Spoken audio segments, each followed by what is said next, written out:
Across beds, hearts and bucks. This is BBC Three Counties Radio.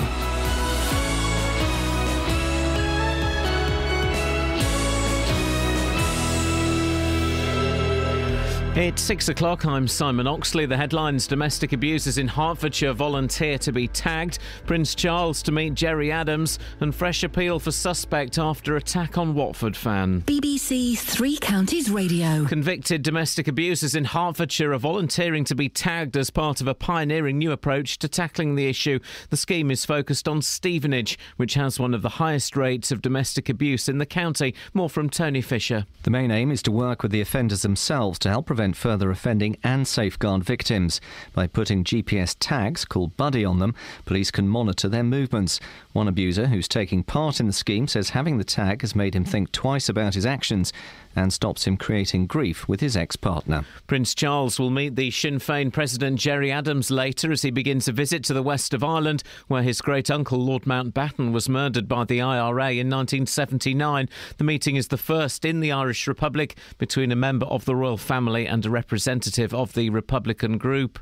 A jury has been told how members of a child sex ring in Aylesbury abused two vulnerable schoolgirls on a massive scale. One girl, who was aged 12 or 13 at the time, alleges she was abused and passed between 60 men who had sex with her in the Buckinghamshire town.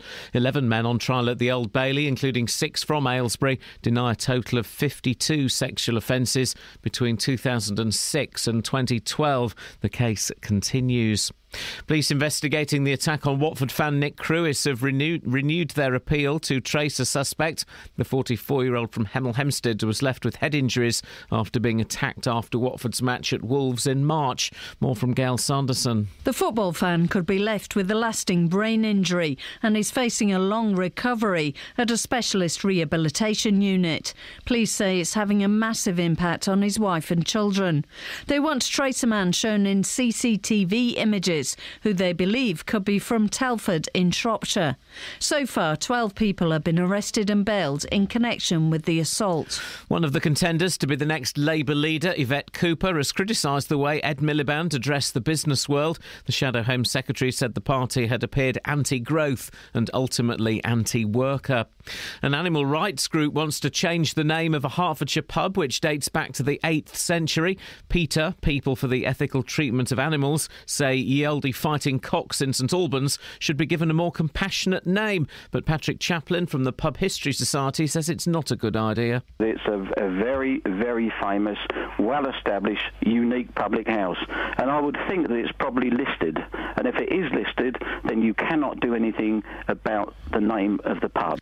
In sport, Luton Town players Sean Whalley and Ricky Miller have left the club. The pair were suspended by the Hatters last month after an alleged assault on a taxi driver.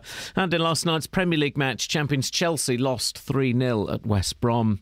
The weather, a bright morning with some showers, but heavier rain this afternoon, which could turn thundery with some hail. A maximum temperature 14 degrees Celsius. And you can get the latest news and sport online at bbc.co.uk/3 counties. Morning, guys. Iain Lee, BBC Three Counties Radio. Have you seen the sunshine out there? It's sun shining. It's 3 minutes past 6. What the heck? So, cocks, where do you stand on them? Some people want them removed from the names of a pub. Can you believe that? Oh, and other bits and pieces. 08459 455 555. Across beds, hearts and bucks. This is BBC Three Counties Radio.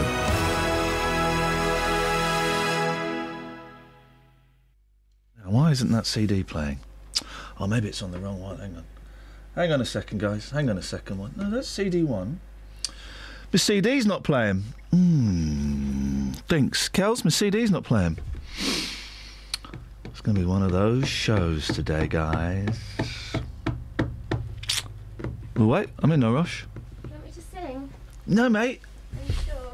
Yeah, why is that CD not playing? Well, it's playing. It's playing, but it's not. It's not playing on the wireless, is it? Have I got the right thing on here? What's this one? Oh, look! Oh, hang on a minute. That's not... Oh, all right, there we go. There we go. Thank you, Kels. Right, let's do all that again. Right, let's start the show. Ton. Thank you very much indeed.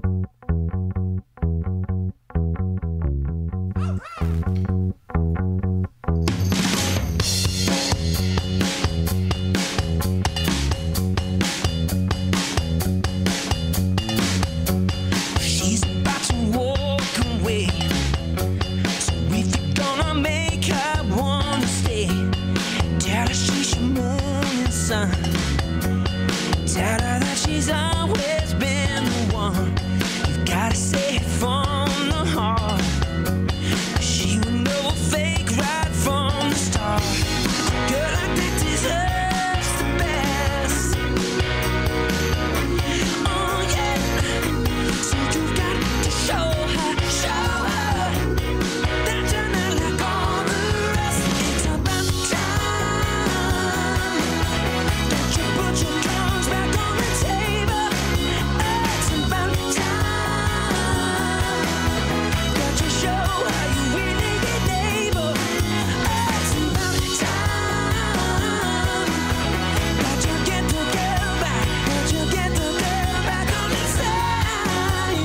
Ooh, you got to get the girl back, get the girl back, yeah. You got to get the girl back. Tell her she was always right. You were in the wrong, you can't deny. 'Cause once she's got somebody's eye, it won't be too late to apologize before she shuts you out. Oh yeah, you got to tell her that there is no doubt. It's about time that you put your cards back on the table. It's about time that you show how you really enable. It's about time that you get the girl back, that you get the girl back on the side. Ooh, you got to get the girl back, yeah. You got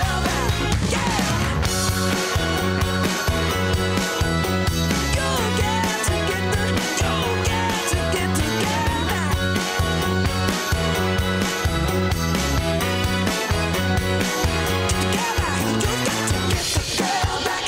girl back. Back on your side. The girl back, get the girl back. Back on your side. The girl back, get the girl back. Back on your side. The girl back, get the girl back. Got to get the girl back, get the girl back. Back on your side. The girl back, get the girl back. 'Cause it's about time. You got the girl, it's about time. Oh no, get the girl back, get the girl back. Back on your side, the girl back, get the girl back. Back on your side, the girl back, get the girl back. Back on your side, the girl back. You got to get the girl back. Any bowl, a pound. Fresh fruit, come and get it. Any bowl, a pound. It's Hanson fever in my house at the moment. I say my house, in my car. The boys are wigging out to that. Anyway, a number of men found guilty of assaulting their exes have volunteered to be GPS tagged as part of a new prevention scheme in Hertfordshire. They're all based in Stevenage, which Herts Police says has one of the highest domestic violent rates in the county. Catherine, what is this? Well, this scheme's about working with offenders who recognise there is a problem with the way they've been behaving and want to change. It's voluntary. The 6 men who've been tagged with these global positioning devices are doing it of their own free will, in the hope it will keep their exes safe, but also to stop them from reoffending, stop the behaviour that's making them continue to behave that way. Now, these tags are made by a local firm called Buddy, and they're monitored by a specific team of 4 officers led by a detective inspector by the name of Hannah Mann. She's based at Stevenage Police Station. Now, unfortunately, she's not available this morning, but we were sent a statement quoting her and talking about the fact that a lot of the men taking part in the scheme have had uncontrolled drink or drug problems in the past. So the idea is to stop them reoffending by helping them sort out those underlying issues in a supportive environment. And what do the offenders think? Well, the police press office told us us about one of the men who's in his 20s and volunteered to be tagged last year, and he admits that he didn't think it would work back then, but he knew his behaviour wasn't right and couldn't carry on. He says having the tags made him think twice about his actions, and instead of going over to his ex's house and, in his words, creating grief, he now stops and thinks about it. He says he's no longer angry and frustrated, and he's come to realise it was really exhausting living a chaotic life of being stressed out all the time. He adds he's also determined that when the tag comes off, he will not behave how he used to, and he'd advise anyone who's constantly offending and wants to break the cycle to consider doing this. And this is an ongoing programme to tackle domestic violence, is it? Yeah, about 5 years ago, Hertfordshire Police started using this same GPS tracking technology to ensure the safety of domestic abuse victims who are at risk of abduction. The body tracker can also be used to alert the police quickly and easily if the need arises. It's small enough to hold in your hand or carry in a bag, and it tracks movement every 15 seconds, so if the wearer feels threatened, they can activate it to alert the police instantly.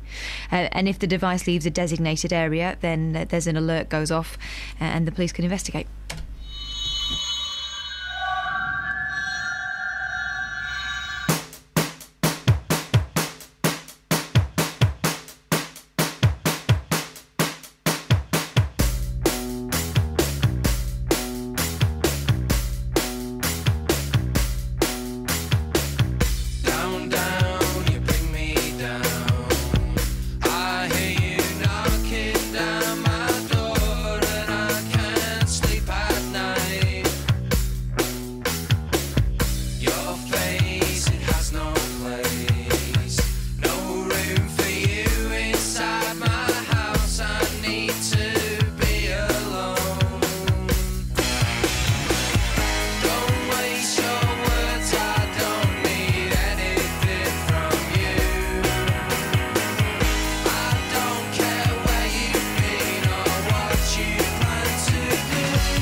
Morning, suckers.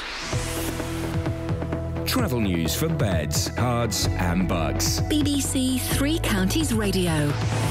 In Old Stratford on the A422, that's just south of Buckingham on the Milton Keynes side of the roundabout on the A422, that's been closed between Old Stratford and Stratford Road at Deanshanger because of an accident and investigation work.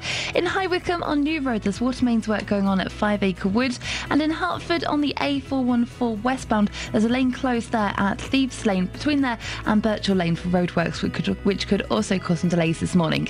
There's no reports of any problems though on the trains. Samantha Bruff, BBC Three Counties Radio. Thank you, Sammy. 6:15 it is. It's Tuesday the 19th of May. I'm Iain Lee. These are your headlines on BBC Three Counties Radio.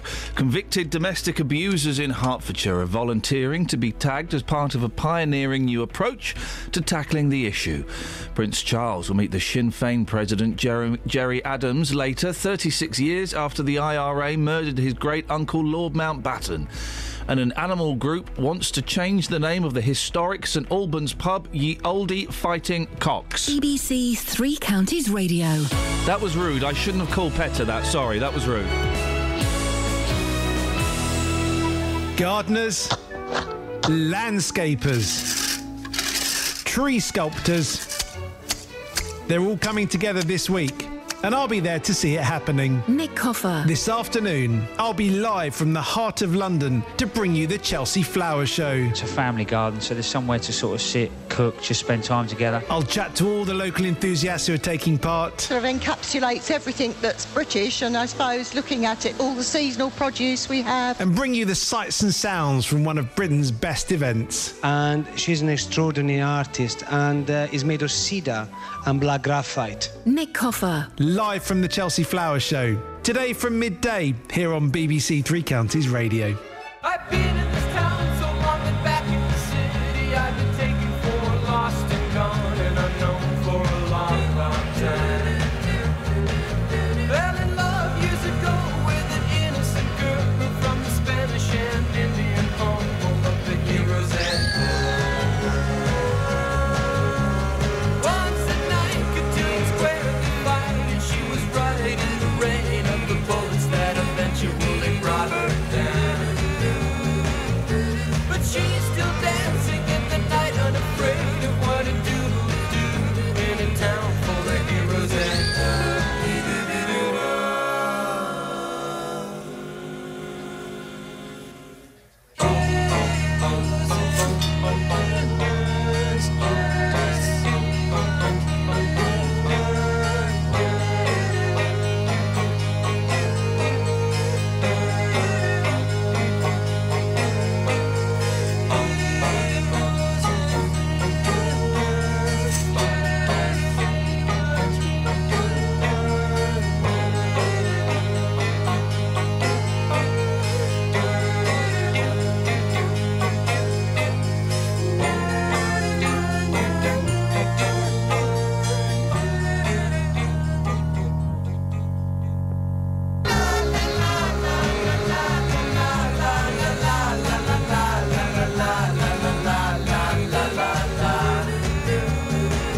stand and fall, I know there shall be peace in the valley, and it's all in the favor of my life with the heroes and villains.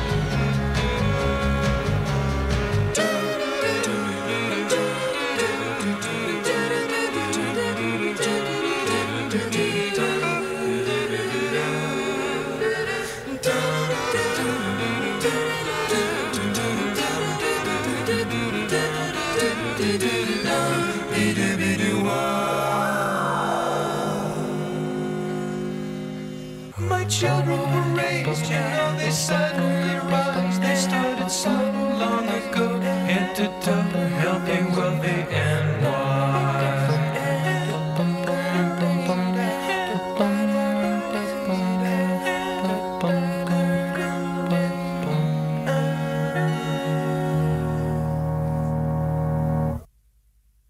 I've been in this town so long to the city. I'm fit with the stuff to ride in the rough, and sunny down Snuff I'm alright by the heroes and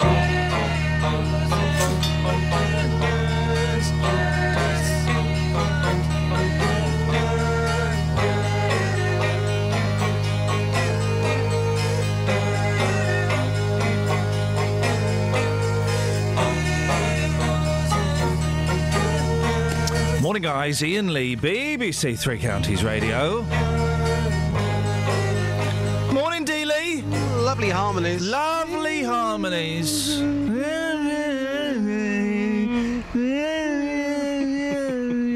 Oh, I could tell you an exciting story about the Beach Boys, but I'm not allowed to tell you. Oh, go on, please. I'm not allowed to tell you. I'm not allowed to tell you on air. Oh, why? Well, because it may not happen. Oh. I can tell you off air. Oh, you're in the know, aren't you? I'm in the know. Oh, mate, you're so showbiz. Mate, honestly, this is the most showbiz thing.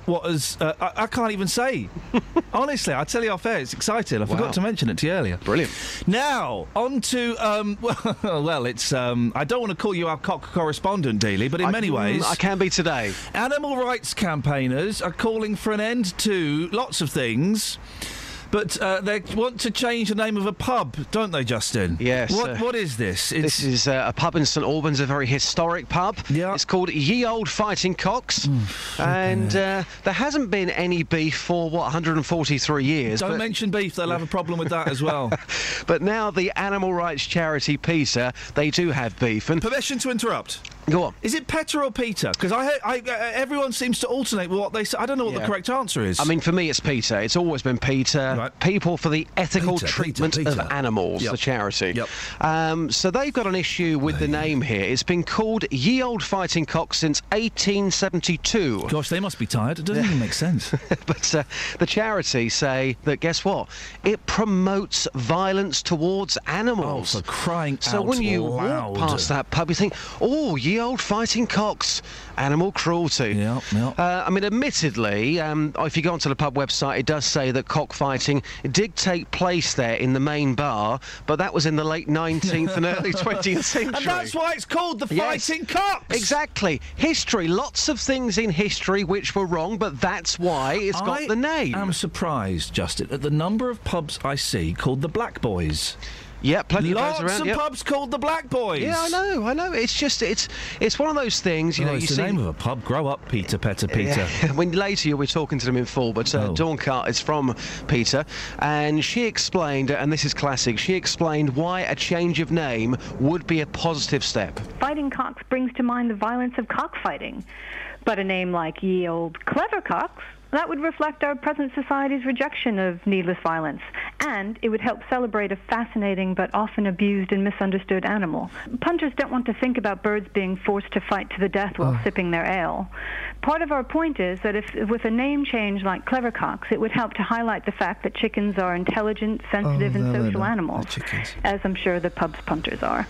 Oh, is that the woman we've got coming on? I believe so. Is that who we've got coming on, Catherine? Yeah, I think. Well, she's going to get short shrift today. I'm not in the mood today, Just. No, you're not. No. But I'm assuming that everybody with half a brain has realised this idea is nonsense. I mean, yeah, I popped along to the pub last night. The landlord said he'll be issuing a statement later. So he said, if you don't mind, I'll be talking tomorrow. Please don't talk to my customers. So we spoke to people outside the pub about this. These aren't people who go into the pub and spend a fortune every single week who are lined up to talk to us. Every single person I spoke to thought this was absolutely ridiculous. You'll hear those views in full later. Here's just one man for you. Well, it's historically called the Old Fighting Cocks, so that's how it should stay. You don't see any problem with the name at all. When you see that name on that pub, you don't think, oh, animal cruelty. No, I think St Albans, oldest pub in the world. Talking sense, isn't he? And as you walk into the pub, it's got the sign on the door there which says this is the world's oldest pub. As for the pub, landlord Christo De Falli, he's told us they're happy to discuss this with the animal charity, but he would like to remind everybody that the pub is very historic, and also when children are taught about the name, they're told that cockfighting was wrong and that's why it was banned. But he's actually happy to find out again what locals think, but I'm surprised that he's even willing to talk to the animal charity about this issue. Oh well, you've got oh man alive! Just see every now and again these stories come up, and you just think, what? The thing is, PETA is you know, it's not, they're not some kind of minority. We had the fella on a few weeks ago who wanted to end petting zoos, right? Yeah. And there were about 100 people in his organisation on Facebook. This is, you know, PETA is a big group. And They're a big group. They're a big group. They do some absolutely fantastic work, and it just seems very odd they're picking on one of the world's oldest pubs about changing its name, which is a historical reference. Guys, there's no cockfighting which takes place in that pub. Make your own jokes at home. Now, she's on in about an hour, I believe. 50 minutes time. Yeah. So, if I were you guys at home, I'd find a blank tape. I'd put it into your cassette deck and record, play, and just hold off the pause button until about 17 minutes past 7, because that's going to be spicy. I think so. Hey, it's nice weather, isn't it? Oh, it's absolutely yesterday was gorgeous. Today, absolutely beautiful out here. Beautiful, isn't it? Lovely. I've got nothing for you to take to the streets because I'll be honest, Just. As you know, I'm furious. I'm literally full of fury today. I was promised after the election the papers would get back to normal and there'd be there's nothing. I've got literally nothing from the Daily Mail today. You feel like you've been mugged off, don't you? These are the 8 stories I've written down, right? What time's best to do things? Yeah. A stupid mum, e-cigarettes, hedgehogs, Airbnb, eye-eating virus. That's a good one, actually.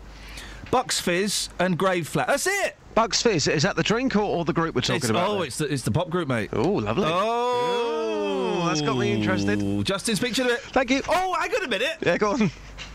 Maybe we can send you out. Maybe we need to send you out on a Eurovision vibe. Okay. Because Eurovision's happening. There's a lot in the papers about Eurovision. Eurovision is this weekend. We think we'll get Scoins on. He's the expert. Lockwood's going to that singer-songwriter's house for a party. Doing that, isn't he? He better be. Yeah. Bucks Fizz are in the newspapers. Colin Berry is in the newspapers. Is he? He's been dropped from Eurovision. That was like 1985 that happened. Well, he's in the papers today for being dropped. Really? Yeah. So maybe let's just go and see how excited people are about Eurovision. It really is. The tension is mounting, Justin. Look for crazy people on the streets and put that question to them and just see what happens. Thank you very much. You tell me that you've never been this way before. You tell me things I know that I've heard somewhere. You're standing in the places and you're staring down through faces that bring to mind traces of a girl that I knew somewhere. I just can't put my finger on what it is that says to me, watch out, don't believe her. I can't give any reasons, girl, my thoughts are found out in a whirl. I just can't think who in the world was that girl. I know I met her somewhere. Some way, somehow, the same thing was done. Someone, somewhere, did me the same wrong.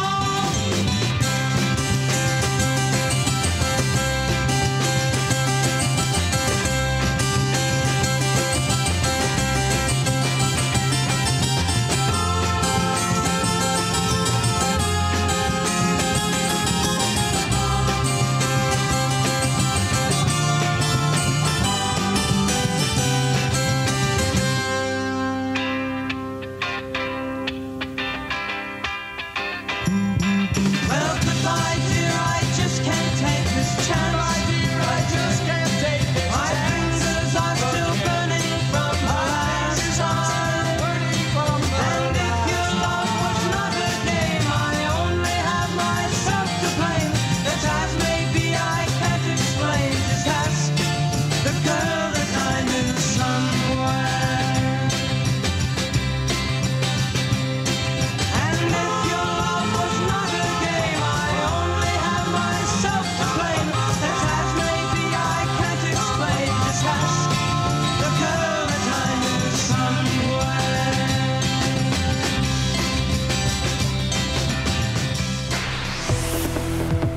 somewhere. Travel news for beds, cards and bugs. BBC Three Counties Radio.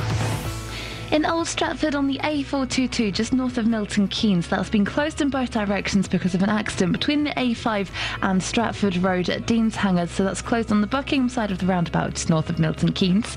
In Mill Hill on the A1 Watford Way, that's looking really slow on the speed sensors between the A41 at the Apex Corner and the Broadway at Mill Hill Circus. And looking at the motorways, the M25 is starting to build up anti-clockwise between junction 21 for the M1 and 19 for the A41 at Watford. On the trains, Great Northern have delays between Arsley and Hitchin. That's because of overrunning overnight engineering works. Samantha Bruff, BBC Three Counties Radio. Across beds, hearts and bugs. This is BBC Three Counties Radio.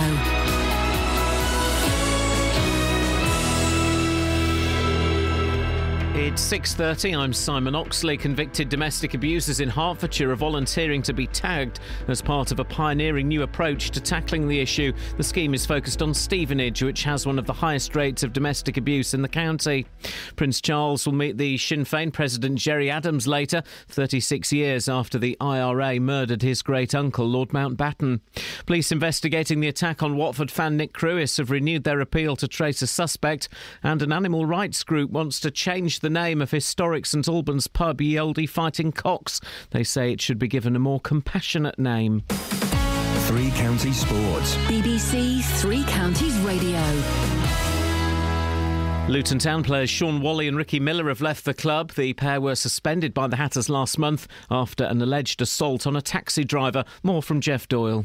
Whalley and Miller were arrested last month on suspicion of assault and released on police bail following the alleged incident. The club suspended the pair whilst launching an internal investigation into a breach of club discipline. Whalley has now left the club by mutual consent.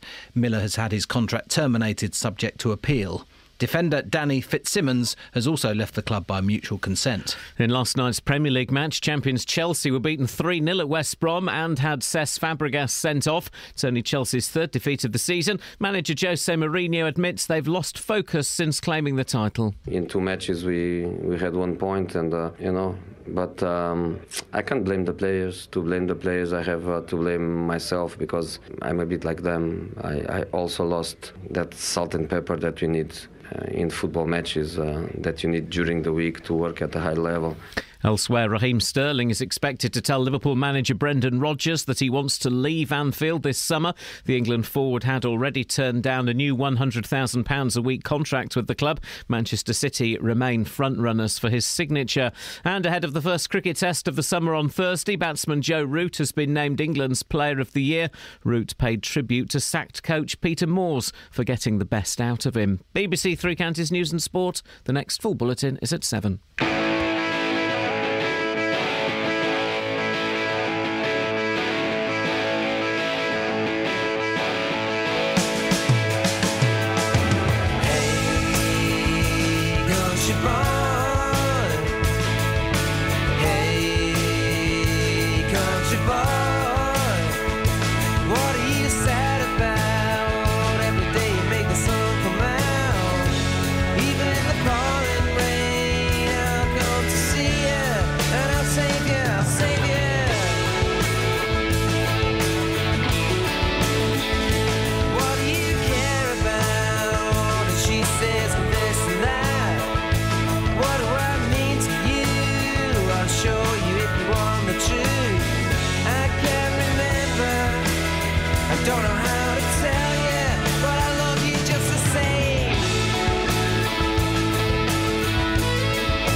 but I bet it's not the same, 'cause you're no country boy.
But I bet it's not the same. It's your no country boy.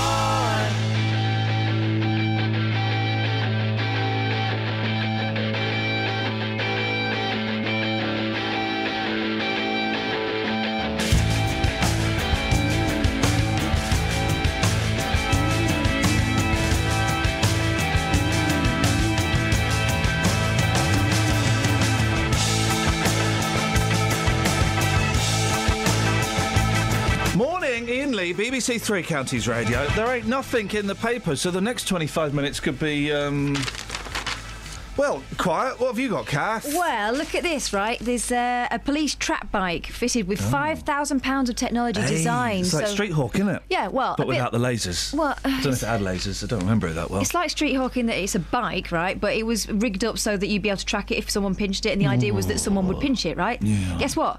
Someone's pinched it. Why don't they make bicycles with engines? Oh, there's motorbikes, isn't Yeah. there? Yeah, so just make it easier. Yeah. Anyway, someone pinched it, and guess what? They can't find it. Hey, has anybody got their iPads or their iPhones set to that thing where you can find it if someone steals it? No. Exactly. Kelly, have you got yours set to something so it can... I have a Find My Friend app that me and my brother and mum have, so they can see where my phone is or where I am. That is muffed up, because supposing you're cheating on your mum and you're seeing another mum, or you're seeing another brother, supposing that happens, Yeah, then they go, I know. wonder where Kelly is. Oh, no, she's seeing... Hang on a minute, that's the other mum's house. She's seeing another mum. Busted, mate. It happens. Completely busted. You've got to be so careful with this technology. It also means if I lose my phone, they'll know that I left it at my secret mum's house. Yeah, exactly. No, I don't have any of that. I'm not... Here's the thing. I'm not on the cloud. I'm not on the cloud. I don't like the cloud. I don't trust the cloud. No. Because at some point the government is going to say, the cloud is ours. And they're going to want it... But how can my pictures just be floating in the air? I don't think so, David Cameron. I'm not falling for that one. But they trick you into going in the cloud, don't they? No. Because they say, you're about to run out of storage space, but Yeah. if you pay us this much money, Yeah. you'll have more storage space, I'm right? happy to run out of storage space. Or I'm happy to delete pictures of my kids when they were really young, because I wouldn't want to look at that. They don't look like that anymore. No, I don't like that. I wouldn't recognise them. If I were to use that on Crime Watch, no one would be able to make the connection. Them's not your kids anymore. No. So I'm happy to... I know, I don't trust the cloud. I'm not a fan of the cloud. I mean, the fact that it's called the cloud is a little bit... Do you know what I mean? Yeah. Well, we've got this thing and we're going to call it the cloud. What are you going to call it, guy? Imagine you go to Dragon's Den. We've got this thing, right? And it doesn't exist. It's not physical. It's kind of metaphysical. But basically, it will store all of your information. I'm interested. What is it? What are you going to call it? We call it the cloud. I'm out. They call it the cloud so it sounds non-threatening. Really, they should call it the Matrix. Yeah, or just call it the Cameranator, because that's who's running it. And when he goes home from a hard day working on cover-ups, he goes home and he just loosens his tie and he starts flicking through your cloud. That's what David Cameron's doing at home right now. He's sitting there stroking through the clouds. That's Justin Dealey's giving him a lot of food for thought. Well, I wouldn't want to eat that. I think I could eat all of it in one sitting. What else? I mean, are you interested? Not really. I know, right. Feeding Foxes, Joanna Lumley is that Joanna neighbour that you flipping don't... Lumley. So she's... All right, this is the thing about Lumley, right? So she's saved the Gurkhas. Now she wants to save the foxes. Let them rest. I hate Gurkhas.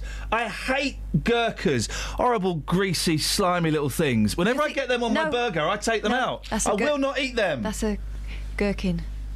You're thinking of the heroic... Scouts that help you up and down Everest. Those guys, I like those guys, yes. Yeah, they're good. It's gherkins I don't like. What was she saving gherkins for, silly woman? Go back to being Sapphire. I'm partial to a gherkin. What's she doing now? Having it away with foxes, is she? No, I don't think so. Foxy. She just lets them lie on her sofa and lounge about. She wouldn't let me do that. When I tried to do that, she called the police. She said, put your trousers on and put that away, otherwise I'm calling the authorities. I couldn't get out there sharp enough. She probably lives in a really posh area. She does. She's that woman. She's better security. She's that woman who probably annoys the rest of her neighbours. She's feeding foxes, she's keeping them under her shed, and she lets them come in the house and listen to her husband play the piano. Three things. Listen to her husband play the piano. Admittedly, I tied him up and put him in under the stairs. Yeah. But he should have had better security on himself. Speaking of animals, Michaela Strachan. What an animal. But I don't like to talk about that. We were both drunk, we were both young. But she was older than me. The number of hedgehogs is falling so quickly, they'll be wiped out here in 10 years, Michaela Strachan says. And? I like them. Yeah. I'll put this to Petter. Let's go out and kill all the hedgehogs. Let's not kill them, but let's not... It's like, she's pictured there with Packham. Yeah. Boy, he can pack them. But... if the rumours are to be believed. But, I'm thinking of Errol Flynn, but he wants the pandas to be allowed to die out, doesn't he? Yeah. We've all agreed that the pandas serve no purpose and we shouldn't genetically mutate them. Packham reckons we've given them enough of a chance. Pack 'em and hang 'em. But now she said, and I think, who cares about hedgehogs, really? I mean, they're noisy. We're doing noisy animals this morning. Yeah. They eat slugs. They eat slugs. They're noisy. They're disgusting. They're full of fleas. And when I used to live on the Britwell estate when I was about 6, there was a dead one outside our house for about 6 months. Oh, and the transformation over those 6 months was disgusting. The TV, flipping. And listen to Packham. The TV presenter's warning came as fellow Springwatch host Chris Packham called for wolves to be brought back in the UK. What are these two smoking? They're on crack or something. Haven't they read that book, Red Riding Hood? Michaela, 49, said hedgehogs were declining at the same rate as tigers. Hedgehogs aren't... What? She added, they're in critical danger, particularly in London. If we don't do anything, they'll be gone in 10 years. And? I saved one the other day by not running it over. She urged people to dig holes under garden fences as the animals forage over an area the size of 2 football pitches. Well, let's just put them in a football pitch. We've got a special tunnel. They roll up into balls. I don't like the hedgehog tunnels. We had a new fence put in and we made sure that there was a little hole carved in it so that the hedgehog could pass freely. Yeah, and so can midget burglars.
Trav. Travel news for beds, cards and bugs. BBC Three Counties Radio. On the M1, there's a lane blocked northbound because of an accident between junction 15 for Northampton and 15A for Towcester. And southbound on the M1 is looking slow past junction 10 for Luton Airport towards junction 9 for Redbourne. On the M25, it's looking busier now anti-clockwise between junction 21 for the M1 and 19 for the A41 at Watford. In Old Stratford, though, just north of Milton Keynes on the A422, that's now reopened after the accident investigation work has been completed between the A5 at Old Stratford and Stratford Road at Deanshanger. On the train to Great Northern, have delays between Arnsley and Hitchin because of overrunning engineering works. Samantha Bruff, BBC Three Counties Radio. Thank you, Sammy. 6:46. It's Tuesday, the 19th of May. I'm Iain Lee. These are your headlines on BBC Three Counties Radio. Convicted domestic abusers in Hertfordshire are volunteering to be tagged as part of a pioneering new approach to tackling the issue. Prince Charles will meet the Sinn Féin President Gerry Adams later, 36 years after the IRA murdered his great-uncle, Lord Mountbatten. And an animal rights group wants to change the name of historic St Albans pub, Ye Olde Fighting Cocks. Beds, hearts and bucks weather. BBC Three Counties Radio.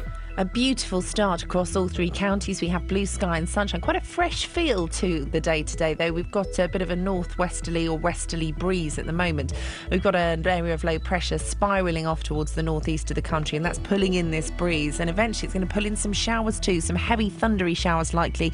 May even get a bit of hail, but some sunshine between them. Maximum temperature a bit cooler at around 14 Celsius. Now these showers continue into the evening, then eventually die out. As they do, the sky clears and the temperature falls. We could see it down to 3 Celsius in the countryside, so a chilly start to Wednesday, but it will be quite warmer tomorrow, less breezy than today. Nice sunny spells, but that sunshine strong enough to spark off potentially some heavy showers tomorrow afternoon, and that's your forecast.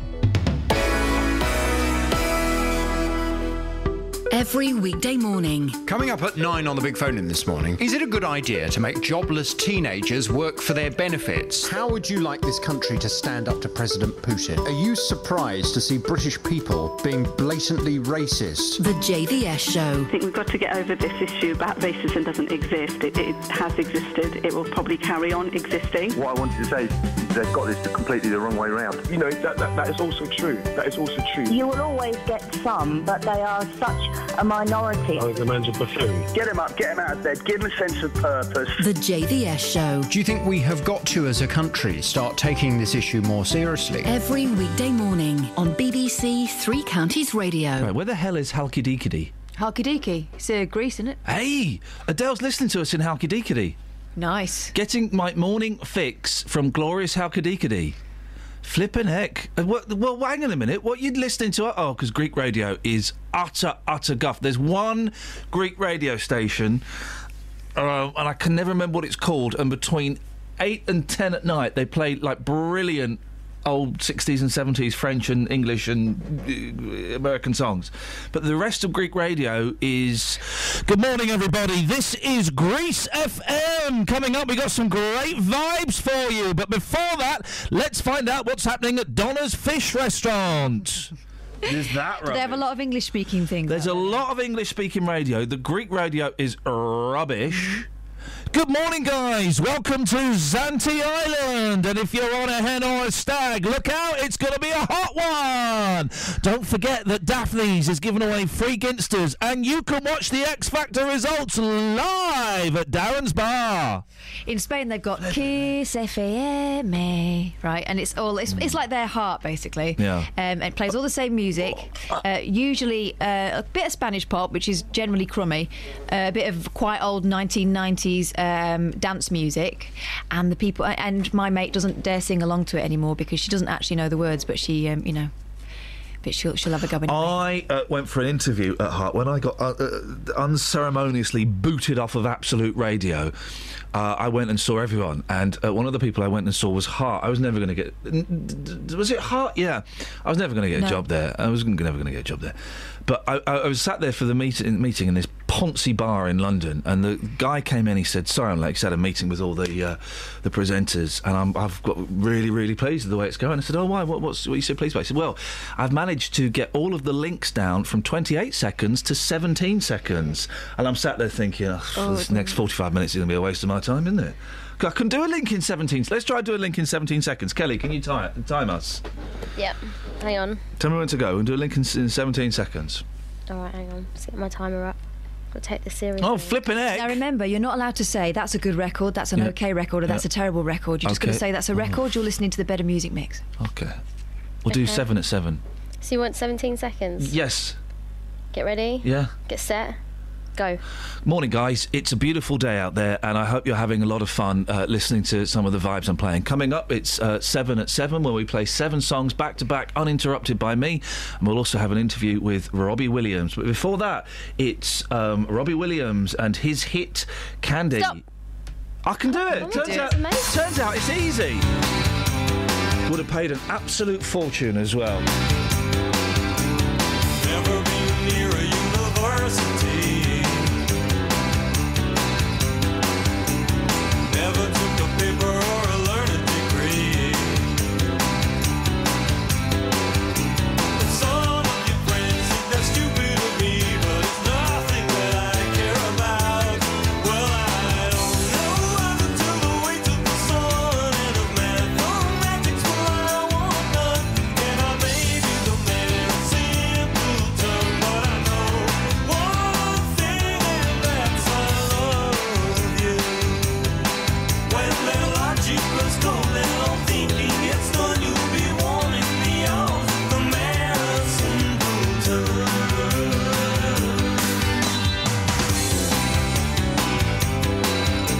I can't have been there when brains were handed round.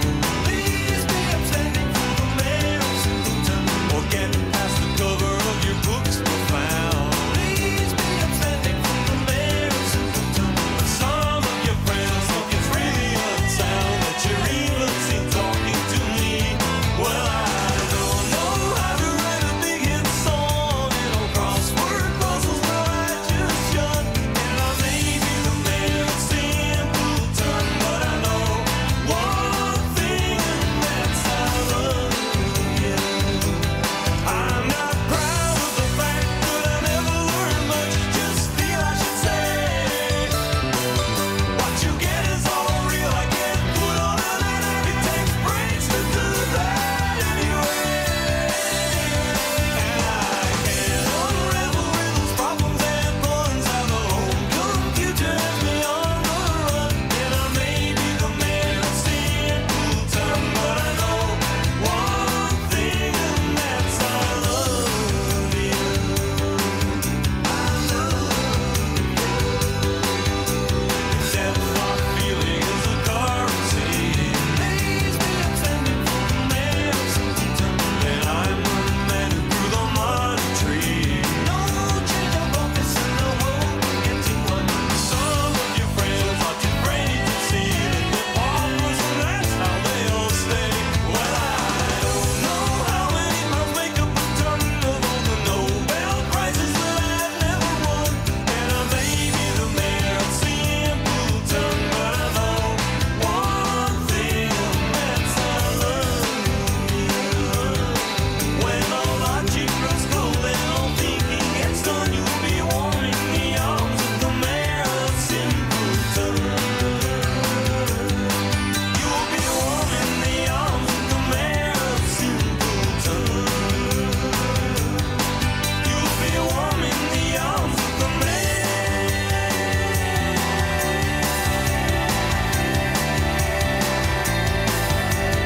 Please be upstanding for the man simpleton. Please be upstanding for the man. So I'm tempted to unblock all of those vapists on Twitter who have been bullying me because I think the vapists are arrogant, smug. Oh, I nearly. Do you know what word I was going to say there? It began with B. Yeah, you're right. You saw me form the B word. No, but anyway, they're So all... why unblock them so they can apologise to you? Yeah. Every now and then a little story just keeps sneaking through that kind of proves that I'm right and that they are wrong. E-cig puffers back on fags after 6 months. Oh, because all of the vapors said that loads of people were able to quit because, they weren't quitting, they were still addicted to nicotine, but they were able to quit smoking. And I was thinking, yeah, but these things haven't been out that long, so we don't know the long-term effects of them health-wise or them in terms of giving up smoking. Well, they're starting to have been out for a little bit longer now, if that makes any sense. E-cigarettes do not help smokers quit in the long term, as study shows. Oh, want to apologise now? I know someone who vapes and smokes. It's like a double whammy. Double whammy. At the same time? Well, because they can't smoke indoors. Yeah. They, if it's cold, they'll vape all day. They were no better than nicotine patches at helping people kick the habit, but users were more likely to suffer side effects. We'll read a bit more of this story, I think. Researchers who pulled data from 4 studies into the effects of e-cigs on quitting found that the nicotine vapour devices did cut smoking after a month.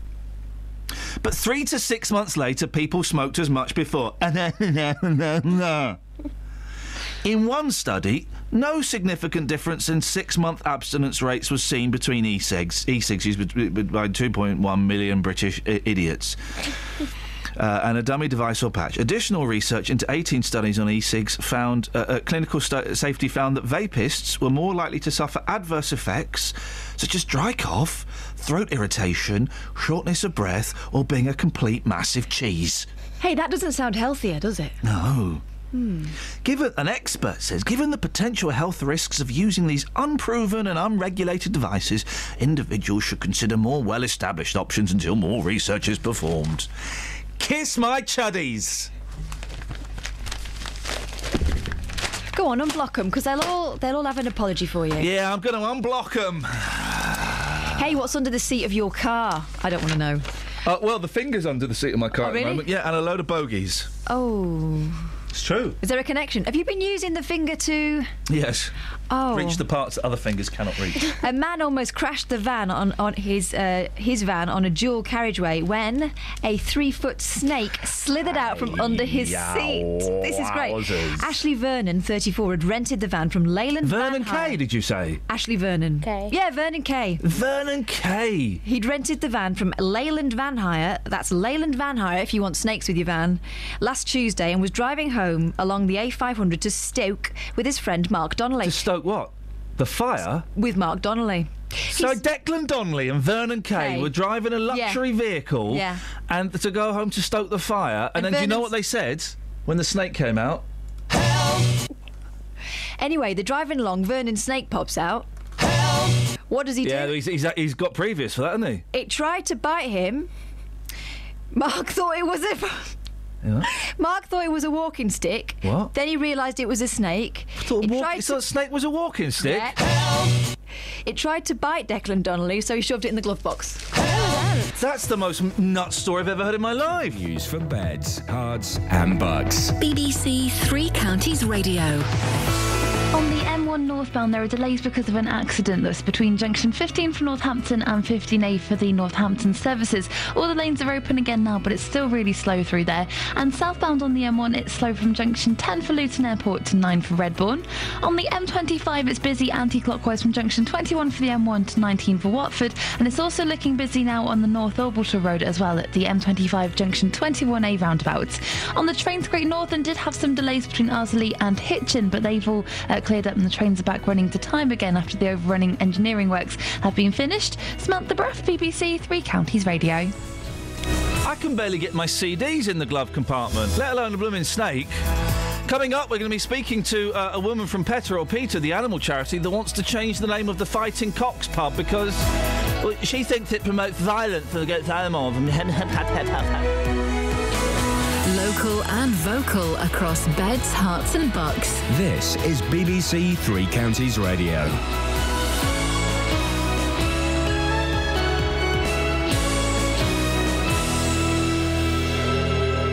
It's 7 o'clock. I'm Simon Oxley. The headlines: domestic abusers in Hertfordshire volunteer to be tagged, Prince Charles to meet Gerry Adams, an animal rights row over historic St Albans pub. BBC Three Counties Radio. Convicted domestic abusers in Hertfordshire are volunteering to be tagged as part of a pioneering new approach to tackling the issue. The scheme is focused on Stevenage, which has one of the highest rates of domestic abuse in the county. More from Tony Fisher. The main aim is to work with the offenders themselves to help prevent further offending and safeguard victims. By putting GPS tags called Buddy on them, police can monitor their movements. One abuser who's taking part in the scheme says having the tag has made him think twice about his actions and stops him creating grief with his ex-partner. Prince Charles will meet the Sinn Féin President Gerry Adams later as he begins a visit to the west of Ireland, where his great-uncle Lord Mountbatten was murdered by the IRA in 1979. The meeting is the first in the Irish Republic between a member of the royal family and a representative of the Republican group.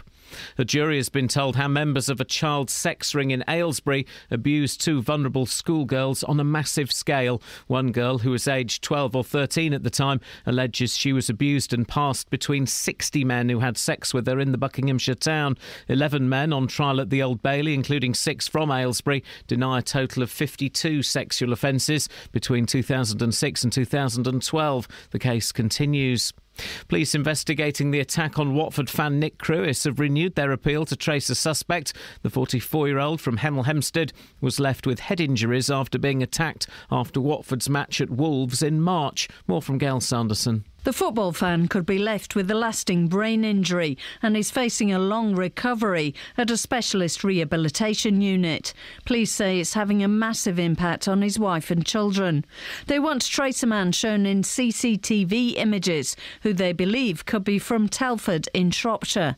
So far, 12 people have been arrested and bailed in connection with the assault. One of the contenders for the Labour leadership, the Shadow Home Secretary Yvette Cooper, has criticised Ed Miliband for making the party sound anti-business and anti-growth. Ms Cooper, who's married to the former Shadow Chancellor Ed Balls, said Labour needed to reset its relationship with business. An animal rights group wants to change the name of a Hertfordshire pub which dates back to the 8th century. PETA, People for the Ethical Treatment of Animals, say Ye Olde Fighting Cocks in St Albans should be given a more compassionate name as it currently promotes animal cruelty. These locals disagree. Anyone with any sense of mind would know that it doesn't. It's obviously a historic reference, right? Cockfighting is a part of that history. I don't think it's glorifying cockfighting at all. I just think that it's a recognition that happened. Well, it's historically called the Old Fighting Cocks, so that's how it should stay. In sport, Luton Town players Sean Whalley and Ricky Miller have left the club. The pair were suspended by the Hatters last month after an alleged assault on a taxi driver. And in last night's Premier League match, champions Chelsea lost 3-0 at West Brom. The weather, a bright morning with some showers, but heavier rain this afternoon, which could turn thundery with some hail. A maximum temperature 14 degrees Celsius. And you can get the latest news and sport online at bbc.co.uk/3 counties.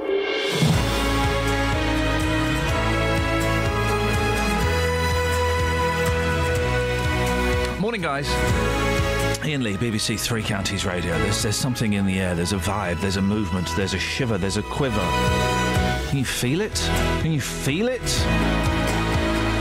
Maybe it's just because I'm knackered because I took the boys swimming yesterday. Man, that was hard work. That was hard work. And just a tip, guys, if you're going to do a wee in the swimming pool, don't pull your trunks down. That's what the youngest was doing. Daddy, I need a wee. We'll just go now. His trunks came down. Oh, flippin' heck. Pull your trunks up and do it. Honestly.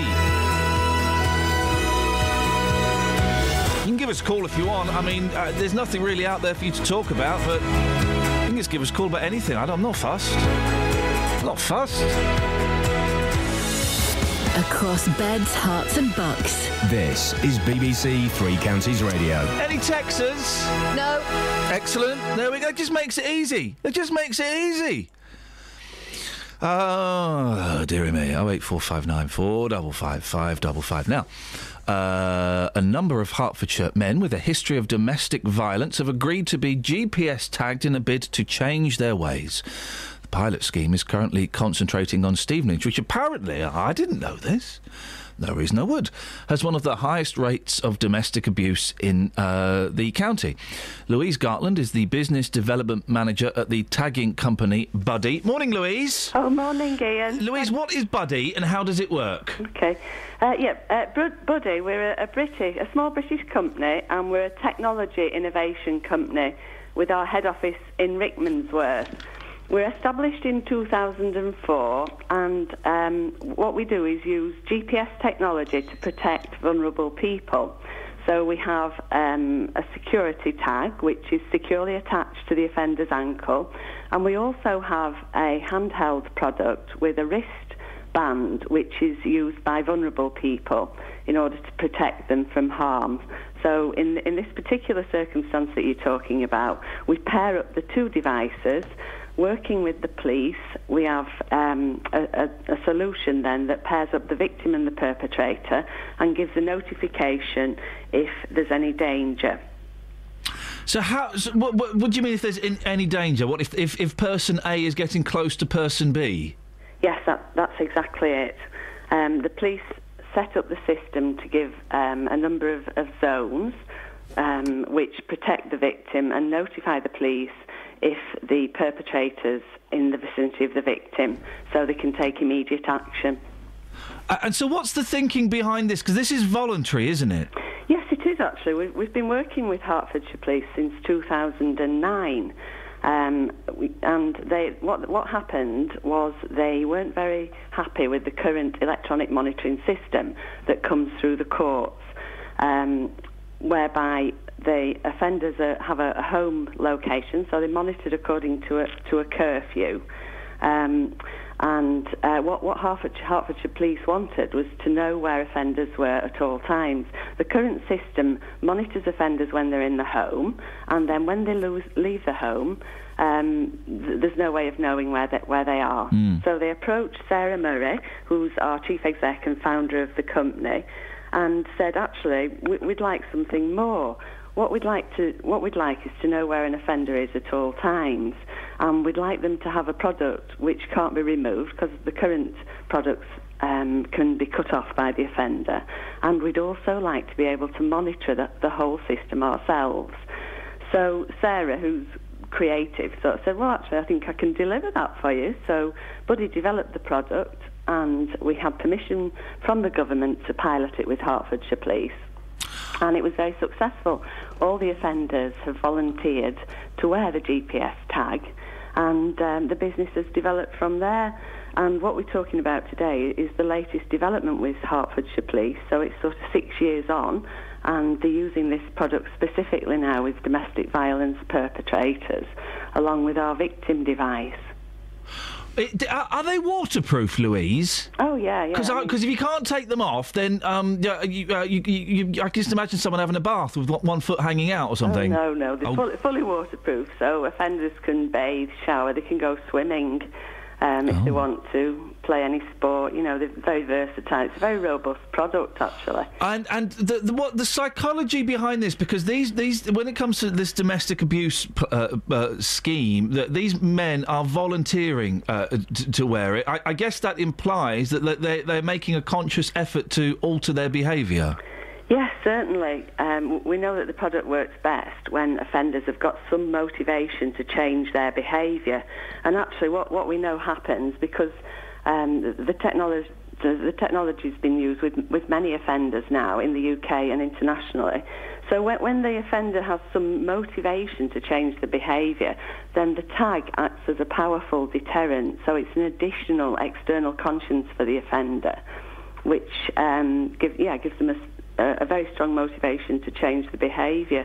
What we know is that very few offenders re-offend whilst they've been wearing the Buddy tag.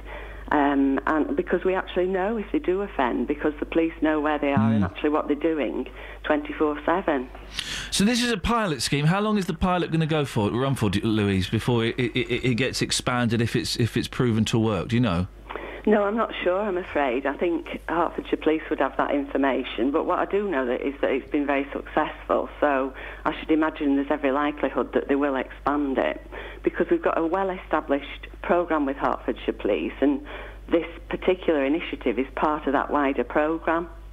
Louise, I appreciate your time this morning. Thank you very much indeed. That's Louise Gartland, Business Development Manager at the tagging company Buddy. Call 08459 455 555. BBC Three Counties Radio. Listen, guys. If I'm going to go on holiday, I'm going to go and stay in a hotel. Maybe a villa, possibly family. But you know, I'm gonna make sure it's somewhere that I can look up online and properly judge. Have you heard of this Airbnb thing? No, what's that? Oh, flipping! It's disgusting.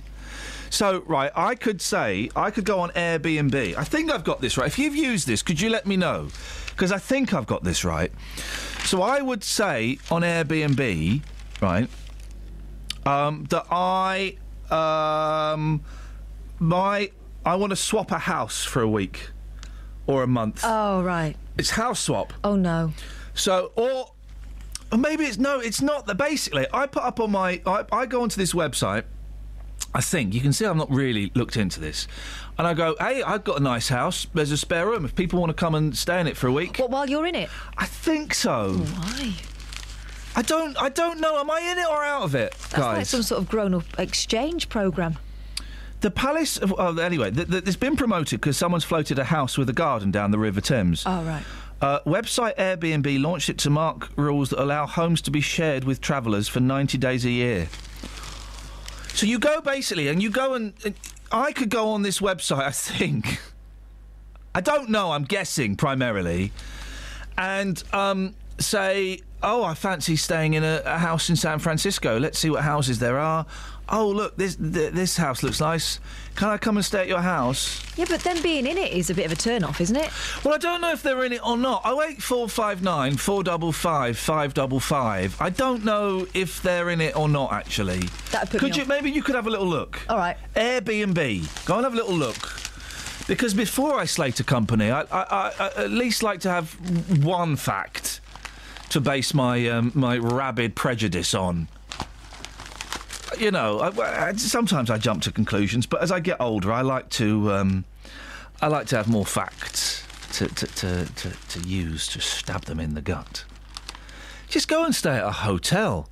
Although, here's the thing, right? If you go and stay at a hotel in it's mainly the continent. I'd imagine Africa is the same. And because sometimes you go on holiday, think, do you know what? I'm going to go on holiday. We're going to spend a couple of nights in Paris. Let's treat ourselves. Let's get a 4-star hotel in Paris. Let's go 4-star. They don't have the same. They don't have the same system in Paris of rating. I think in Paris, in the continent and in Africa, they're allowed to just put whatever stars they want to put on there. Because over here, 4 stars means it's a nice hotel. You know, it's a bit swanky. But in Paris, they can just put what they want on there. Oh, it's 4 stars. It's not. I've stayed in 4-star hotels in Paris and in Spain, and there's nothing 4-star about them at all. They're horrible places, grotty places. Who's your boyfriend? New engineer, innit? Oh, he's keen, isn't he? He's very keen. He's going to do a fire alarm test. I tell you what, he's keen and half hunky as well, isn't he? He's hunky. He's buff as you like. Look at that, he's hunky. He sneaked up on me and it was a delightful surprise. You can imagine, he looks like the gentleman I've just seen. I've never seen him before in my life, but you know you get those sexy firemen calendars. I can imagine him doing a sexy engineer. Him, Mark Travers. Yeah. Doing a sexy engineer, or they stripped off to their pants in the basement because it's hot. I'm sure the only reason they haven't is because no one's proposed it. Well, I'm proposing it to him. I've not got to speak to him afterwards, have I? Because I'm a bit embarrassed now I've said that about him. Well, I don't think he heard. Good. They don't listen, do they? Why was he giving me the thumbs up through the glass then? Oh, I think he might have heard. Oh, flippin' heck. How does this website work? I don't know. It's saying you can monetise your extra space. I do think you're going to be in when these people are rocking up and having Well, I've got extra space. I wonder how much I could get for my back entrance. Really? Yeah. I'll take that phone call. 08459 455 555. How does it work, guys? You can text as well, 81333. Start your text 3CR. I'm very uncomfortable about people in my house. I'm uncomfortable about my own family being in my house. let alone strangers, let alone foreign strangers. Oh, for goodness sakes! 08459 455 555. Let's get the Trav. Travel news for beds, cards and bugs. BBC Three Counties Radio. On the M1 southbound, it's stop-start between junction 11 for Dunstable and 9 for Redbourne. It's also really slow now on the A5 approaching junction 9 for Redbourne from Luton Road. On the M25 anti-clockwise, it's really busy between junction 21 for the M1 and 16 for the M40. And the A1M is busy southbound around junction 7 for Stevenage. On the A1 southbound, that's also looking busy from the St Neots junction approaching the Black Cat roundabout. And looking at the train departure boards, there aren't any problems reported at the moment. Samantha Bruff, BBC Three Counties Radio. Thank you very much. 7:15. It is, let me consider the date for you. Tuesday, the 19th of May. I'm Iain Lee. These are your headlines on BBC Three Counties Radio. Convicted domestic abusers in Hertfordshire are volunteering to be tagged as part of a pioneering new approach to tackling the issue. Prince Charles will meet the Sinn Féin... There's the alarm. The Sinn Féin President Gerry Adams later, 36 years after the IRA murdered his great-uncle Lord Mountbatten. And an animal rights group wants to change the name of the historic St Albans pub, Ye Oldie Fighting Cocks. BBC Three Counties Radio.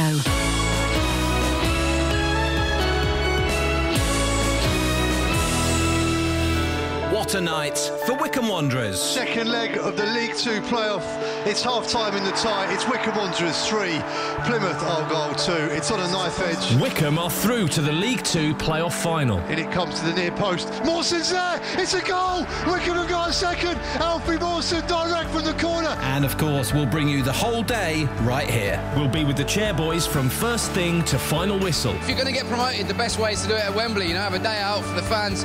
They've been with us all season. You know, and it's a thank you to them for last year staying with us. Wycombe against Southend in the League Two playoff final. This Saturday, here on BBC Three Counties Radio. Call 08459 455 555. BBC Three Counties Radio. All right, Andrew. Hello? You know how this Airbnb thing works, do you? Well, vaguely, yeah. I mean, me and my girlfriend used it just over a week ago on a trip down to Swanage. Yeah. Basically, you kind of just sign up on the website and you log in through Facebook. Yeah. I think another place can log in. You effectively just sort of find the place that you want to stay at. It advertises the prices on there and the sort of the basic kind of terms and conditions. Yeah. You then message the person who's put their house for rent effectively. And you're staying in someone's house, so you find a house that looks nice in the location you want, and you stay in someone's house. Yeah, that's right. Yeah. And are all there? Is there underwear still there and stuff? I didn't see any per se, but it's kind of just a normal, fully functioning household. The lady we stayed with, she was really nice, lovely lady, nice and welcoming. She had a couple of kids who she kept there as well. She kept there, like chickens in the. Yeah, okay, yeah. Well, no, sometimes she said that sometimes their father at the weekends, but the weekend that we were staying, the kids would be there, so which wasn't an issue whatsoever. They're quite chatty, very pleasant. Is that not weird though? Because I get uncomfortable if I stay in a relative's house, and to stay in. I can't sleep over at a friend's house. Is that not strange? Did you have to make conversation with them and stay for dinner and stuff? Yeah, I can understand what you mean, because myself, like, whenever I go away to a hotel or, you stay on holiday, you want to sort of, keep your personal space and keep yourself to yourself kind of thing. Yeah. But, like I say, it's quite nice, you can just sort of, chat to them. She was really helpful, sort of, get to the local area. And is it cheaper than, like, getting a hotel? Yeah, absolutely. I mean, we were looking at hotels in there, and they're about sort of £100, £200 just for one night. Yeah. We pay for a friend's wedding. Like I was saying to Catherine just before she put me through, we'd actually managed to book a place in Airbnb for one night. Whereas a lot of them only take 2-night minimum. Yeah. But that lady she double booked us, so kind of puts in a bit of a tough situation to find a space with quite short notice. So that's why we tried Airbnb. And how much did it cost to stay at a woman's house for a night? It was £55. Hey, that's not bad, is it? Exactly. And would you put your house up on there, Andrew? That's a good question. I don't know. I mean, knowing that we've used the service now, it's a potential idea. I'm going to say something, and it's going to sound flippant, but this is a genuine question. Supposing you put your house up on this website, and you get a murderer. Well, you say that, but it's one of the things I thought of when I was staying. I thought, you know... You thought of murdering her? No, me and my girlfriend, we're genuine people, but what's you taking a booking with, someone dodgy? Yes. I don't know for sure, what the kind of policies are in place there, but... I would imagine that Airbnb have got a no murderers policy. I just wonder how they'd enforce that policy. Andrew, thank you. It's not the best line, so I'm going to let you go, but that's fascinating. How do you know? I don't really want to talk about murderers. You've got a 5-year-old now. Morning, Harley. Hello. How you doing, Harley? You all right? Yeah. What you got for us? Can you sing the Bums and Willies song? Why do you want me to sing that, mate? I love it. If I sing the Bums and the Willies song to a 5-year-old, A, Pat and Houghton Regis is going to call up and complain again, and B, I might get an Ofcom against me. But do you know what, Harley? It doesn't matter. What? It doesn't matter. All right. It doesn't matter if I get an Ofcom against me, does it? Right. Okay. You ready? Yeah. Hang on a second. Here we go. Hang on a second. Here we go. I've got to try and remember the words. Hang on. Heads, shoulders, bums and willies, heads, shoulders, bums and willies, and eyes and ears and bums and willies, heads, shoulders, bums and willies, bums and farts. Is that all right, Harley? Thank you. Thank you very much indeed. There we go. Can't believe I just did that. Thanks very much indeed. He's right, though. It don't matter, does it? It don't matter. It don't matter if we get an Ofcom against us. Upheld for singing obscenities to a 5-year-old. Hey, the BBC is trying to reach out to the younger generation. You just did it right there. There we go. Have we got any texts before we crack on with this? In fact, no, let's crack on with this, because actually we haven't got... Well, I want to make sure we get all this in. The animal welfare charity PETA, or PETA, will finalise the pronunciation in a bit, are calling for the oldest pub in the country to change its name. Every pub says it's the oldest pub in the country, don't they? Ye Fighting Cocks in St Albans has had its name since 1872, but the charity isn't keen on it. Justin, let's get straight into this. You've been speaking to people in the area, haven't you? What have they had to say? Well, they can't believe it, to be honest. Yes, the pub did feature cockfighting, but that was back in the late 19th century. Now, the views that are coming up here are the views of people walking past the pub. I need to make this clear. These are not regulars who are lined up to speak in the pub's defence. Here's what they had to say. That's mental. It doesn't make sense. It doesn't make sense at all. It's been called that since 1872, but they firmly believe that name promotes violence towards animals. I think that's ridiculous. Of course it doesn't. Anyone with any sense of mind would know that it doesn't. It's obviously a historic reference, right? It's my view. Well, it's historically called the Old Fighting Cocks. So that's how it should stay. You don't see any problem with the name at all. When you see that name on that pub, you don't think, oh, animal cruelty. No, I think St Albans, oldest pub in the world. I just think it's a very old pub that's got a lot of history, and cockfighting is a part of that history. I don't think it's glorifying cockfighting at all. I just think that it's a recognition that happened. Would it be silly? Would it be silly to change the name of this pub? Yeah, I think it would be silly. Yeah, just because I don't think it does promote cockfighting at all. I don't think it does. Because there is no cockfighting here, that's why. No, there isn't any cockfighting, and I mean, when I walk past the pub and I see it's called the Old Fighting Cocks, I don't suddenly think, oh well, there must be some cockfighting going on there. I better get my tickets and sit down, have a beer and watch some cockfighting. Yeah. They have live music and it's a really pleasant atmosphere, so I don't think that there's any I don't recognise that there are connotations with animal cruelty to this pub, no. Justin, thank you for that. We'll speak to you a bit later on. I'm joined now by Dawn Carr. Dawn, is it PETA or Peter? It's Peter. It is Peter. I've been saying it wrong my whole life. That's all right. What's your beef with cocks? Well, the thing is, we're not saying that they are promoting cockfighting. I mean, I certainly hope they're not. It's been outlawed in this country for over 150 years. But our point is that they've got a great opportunity to change their name to something that reflects our present society's rejection of violence. And they can help celebrate a fascinating but often abused and misunderstood animal, the gentle chicken. And we think ye olde clever cocks sounds much better. But they're celebrating, with the greatest respect, my British history. Well, if you want to talk about history and tradition, then they could go back to the much kinder name they had in 1756, which was Three Pigeons. But you can't call a pub... Dawn, I don't know how long you've been in this country. You can't call a pub Three Pigeons.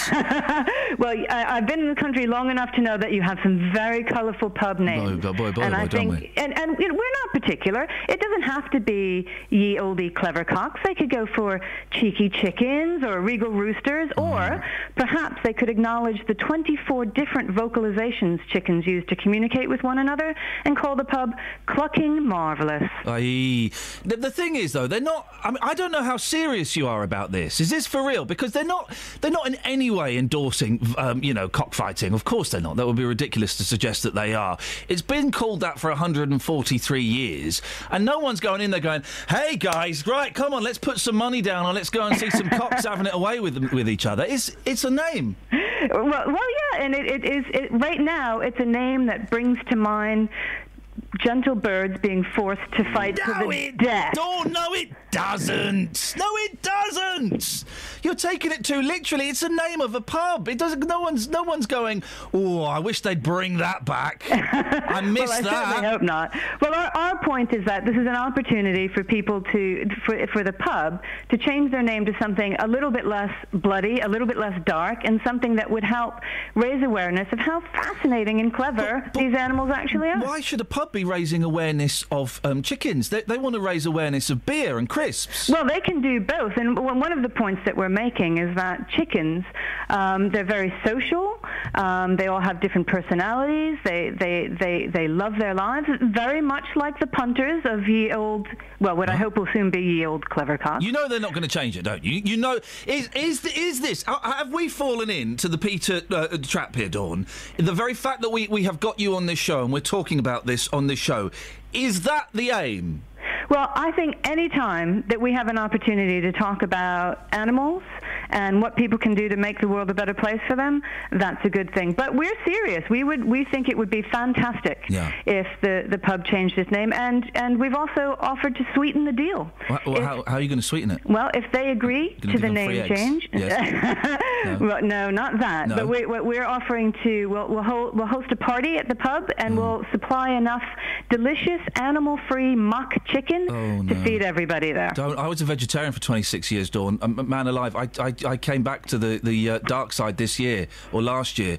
Oh, mock chicken doesn't live up to the real thing at all. Have you had it? Yeah, I've had mock chicken. You probably haven't had the right one. You know, things have changed a lot, even just in the past 10 years. The faux meat products, totally I was a vegetarian until last year, and I used to enjoy a bit of mock duck, and I still enjoy vegetarian food. You know, it's not exclusive to vegetarians. You guys don't just own it. But man alive, that real stuff is so much better. Well, it certainly isn't better for the birds. No, and that's our point. Is that if you care about animals, one of the easiest things you can do is just stop putting them in your mouth. You know this pub is not going to change, and the thing I worry about, Dawn, because I know that Peter do a lot of good work. I know that they do a lot of good work, but it's when you do things like this that people think of you.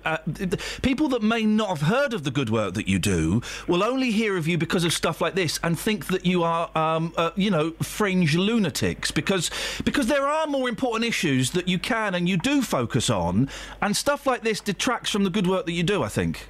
Well, you know, Ian, what we've done is we sent a letter to a pub suggesting that they change their name. Yeah, which is silly, isn't it? Well, I don't think it's silly. I don't think it's silly to suggest that they have a name that celebrates a beautiful and interesting animal. No, there's nothing silly about that. And the point is that anything that one can do to make the world a better place, that's worth doing. How is changing the pub name going to make the world a better place? Well, it would be a great talking point for the punters at the pub. In fact, we even suggested, we gave them some interesting chicken facts that they could put on coasters in the pub. Dawn. Go and continue the work you do against animal experiments and stuff like that, because all that stuff, is great, and and I know that you guys have done loads of good work. I just worry that this stuff makes you look silly. Well, it's not mutually exclusive. We're fighting animal cruelty on all fronts, and I'm not saying, before you say it, I'm not saying that the pub is being cruel to animals, but the name is certainly evoking a violent past. All right, Dawn, nice to talk to you. Thanks for your time. My pleasure. Thank you very much indeed. I just worry, and Peter, you know, they kind of have a mixed reception, really, because some of their stuff is a little bit out there and some of their stuff isn't. But I just think you do stuff like that. And she seems like a nice woman. Seems like a very nice woman. Yeah, but she heard of the dog and badger or the white hart, all these different things that allude back to a hunting past or a. I think we just fell into their trap of talking to them, which is fine. I don't mind. No, but if that was their trap, I mean, they're falling into their own trap because they make themselves sound daft. Well, if they've fallen into their own trap, then we're in there with them. Everyone's in a trap. The good news is I can't get out. It's a humane trap. Elvis, isn't it? No, yeah, it is a humane trap. It's not a bear trap. They wouldn't use any of those things except against bear hunters. It's a nonsense, and it's not going to happen. So where do we go from here? Oh, to the Trav. Travel news for beds, cards and bugs. BBC Three Counties Radio. On the M1 southbound, it's stop-start between junction 11 for Dunstable and 9 for Redbourne. And the M25 is busy anti-clockwise from junction 21 for the M1 towards junction 16 for the M40. In Chestnut, the A10 is busy southbound between Great Cambridge Road at Turnford and the M25 junction 25 for Enfield. And it's also looking slow on the speed sensors towards the Black Cat roundabout on the A1 southbound from the St Neots junction. Looking at the train departure boards, there's no reports of any major problems at the moment. Samantha Bruff, BBC Three Counties Radio. Across beds, hearts and bugs. This is BBC Three Counties Radio.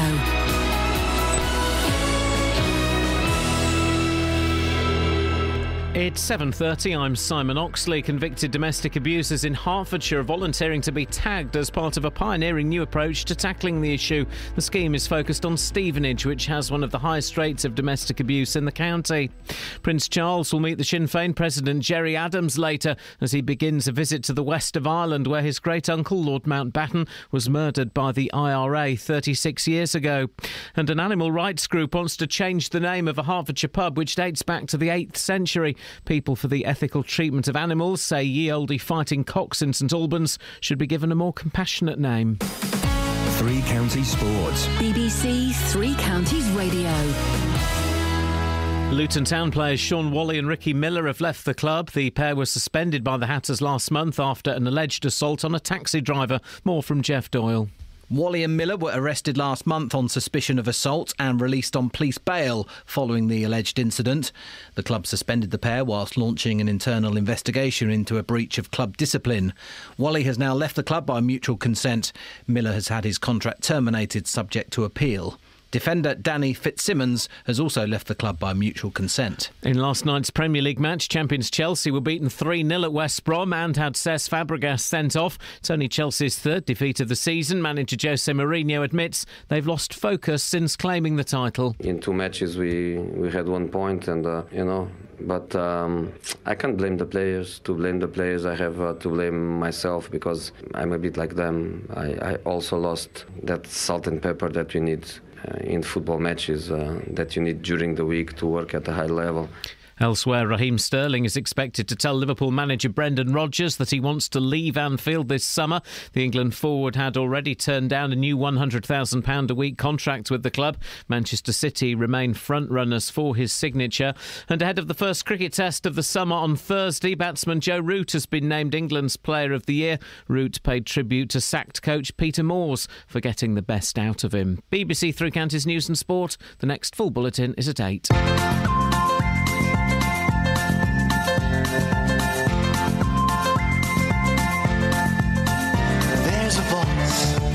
On calling me down the road is where I'll always be. Every stop I make a new friend. Can't stay for long, just turn around and I'm gone again. Maybe tomorrow I'll wanna settle down. Until tomorrow I'll just keep moving on down this road that never seems to end. When you adventure lies just around the bend. So if you want to join me for a while, just grab your hat, come travel light, that's hobo style. Maybe tomorrow I'll want to settle down. Until tomorrow, the whole world is my home. So if you want to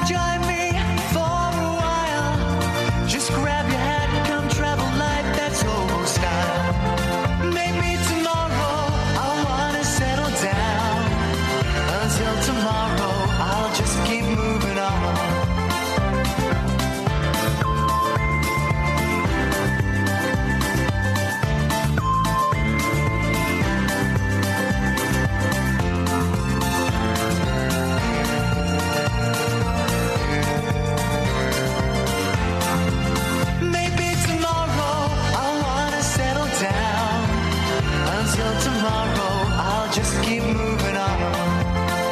There's a world that's waiting to unfold, a brand new tale no one has ever told. We've journeyed far, but you know it won't be long. We're almost there and we've paid our fare with a hobo song. Maybe tomorrow I'll wanna settle down. Until tomorrow I'll just keep moving on.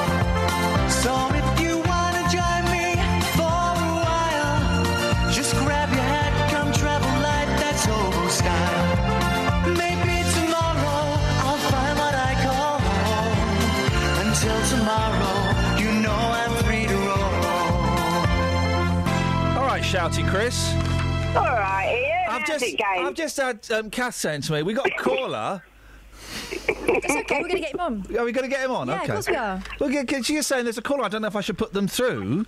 And I said, when did we have standards? Put them through. Put them through. For crying out loud. We let you on. Chris. Yeah. What you got for us? Well, that lady that was on a minute ago. From Peter. Yeah. Yes, Dawn Carr, yes. The only reason she's picked that pub is because it's the oldest pub, right? Yeah. And that will get them notoriety. Yeah. Kath was right. Why not the Fox and Hound, a pub like that, anyone? Because that represents fox hunting, right? Cruelty to animals. Why not the Bull Ring in Birmingham, which is much bigger? Yeah, and the thing is, have you heard what they're going to do in the Bull Ring this year? They're going to release a bull in the bull ring. I swear, honestly, in August, because I'm up there every week. They're going to release. You know the thing they do in Spain where you throw tomatoes at a bull in the streets. Yeah, and it runs mental. They're going to do that in the bull ring in Birmingham. Oh, great! That is nuts, isn't it? Didn't you want to invite her up there? I'm tempted to go and chuck tomatoes at a bull. Yeah, but why don't you take her up with you? Okay, because fine. She can protest and she can get a name in the paper. I would take you, Chris, but I don't think there's going to be any prisoners there. No, the thing is as well, Ian, I Yes. don't take prisoners, mate. I just, I'd have to You don't take no prisoners. Out. You sort prisoners out. Yeah, I know. That's the rumour. No, the bull. The bull. I sort the bulls out, love, not prisoners anymore. I don't know what that means. I'm terrified. Thank you, Chris. Morning, Robert. Good morning, sir. You've got to hang on a minute because I've got to switch the radio off. OK, Robert, we'll wait for you, mate. Yeah, I'm here now. Oh, that was quick. That was, wasn't it? Wasn't it? It was just a button, is it? Disgusted. Sorry? I am disgusted. What's wrong, Robert? With my future King of England. Oh, go on. Which one? Prince Charles. Right. Gone to Ireland to talk to Sinn Féin. Right. Why are you disgusted?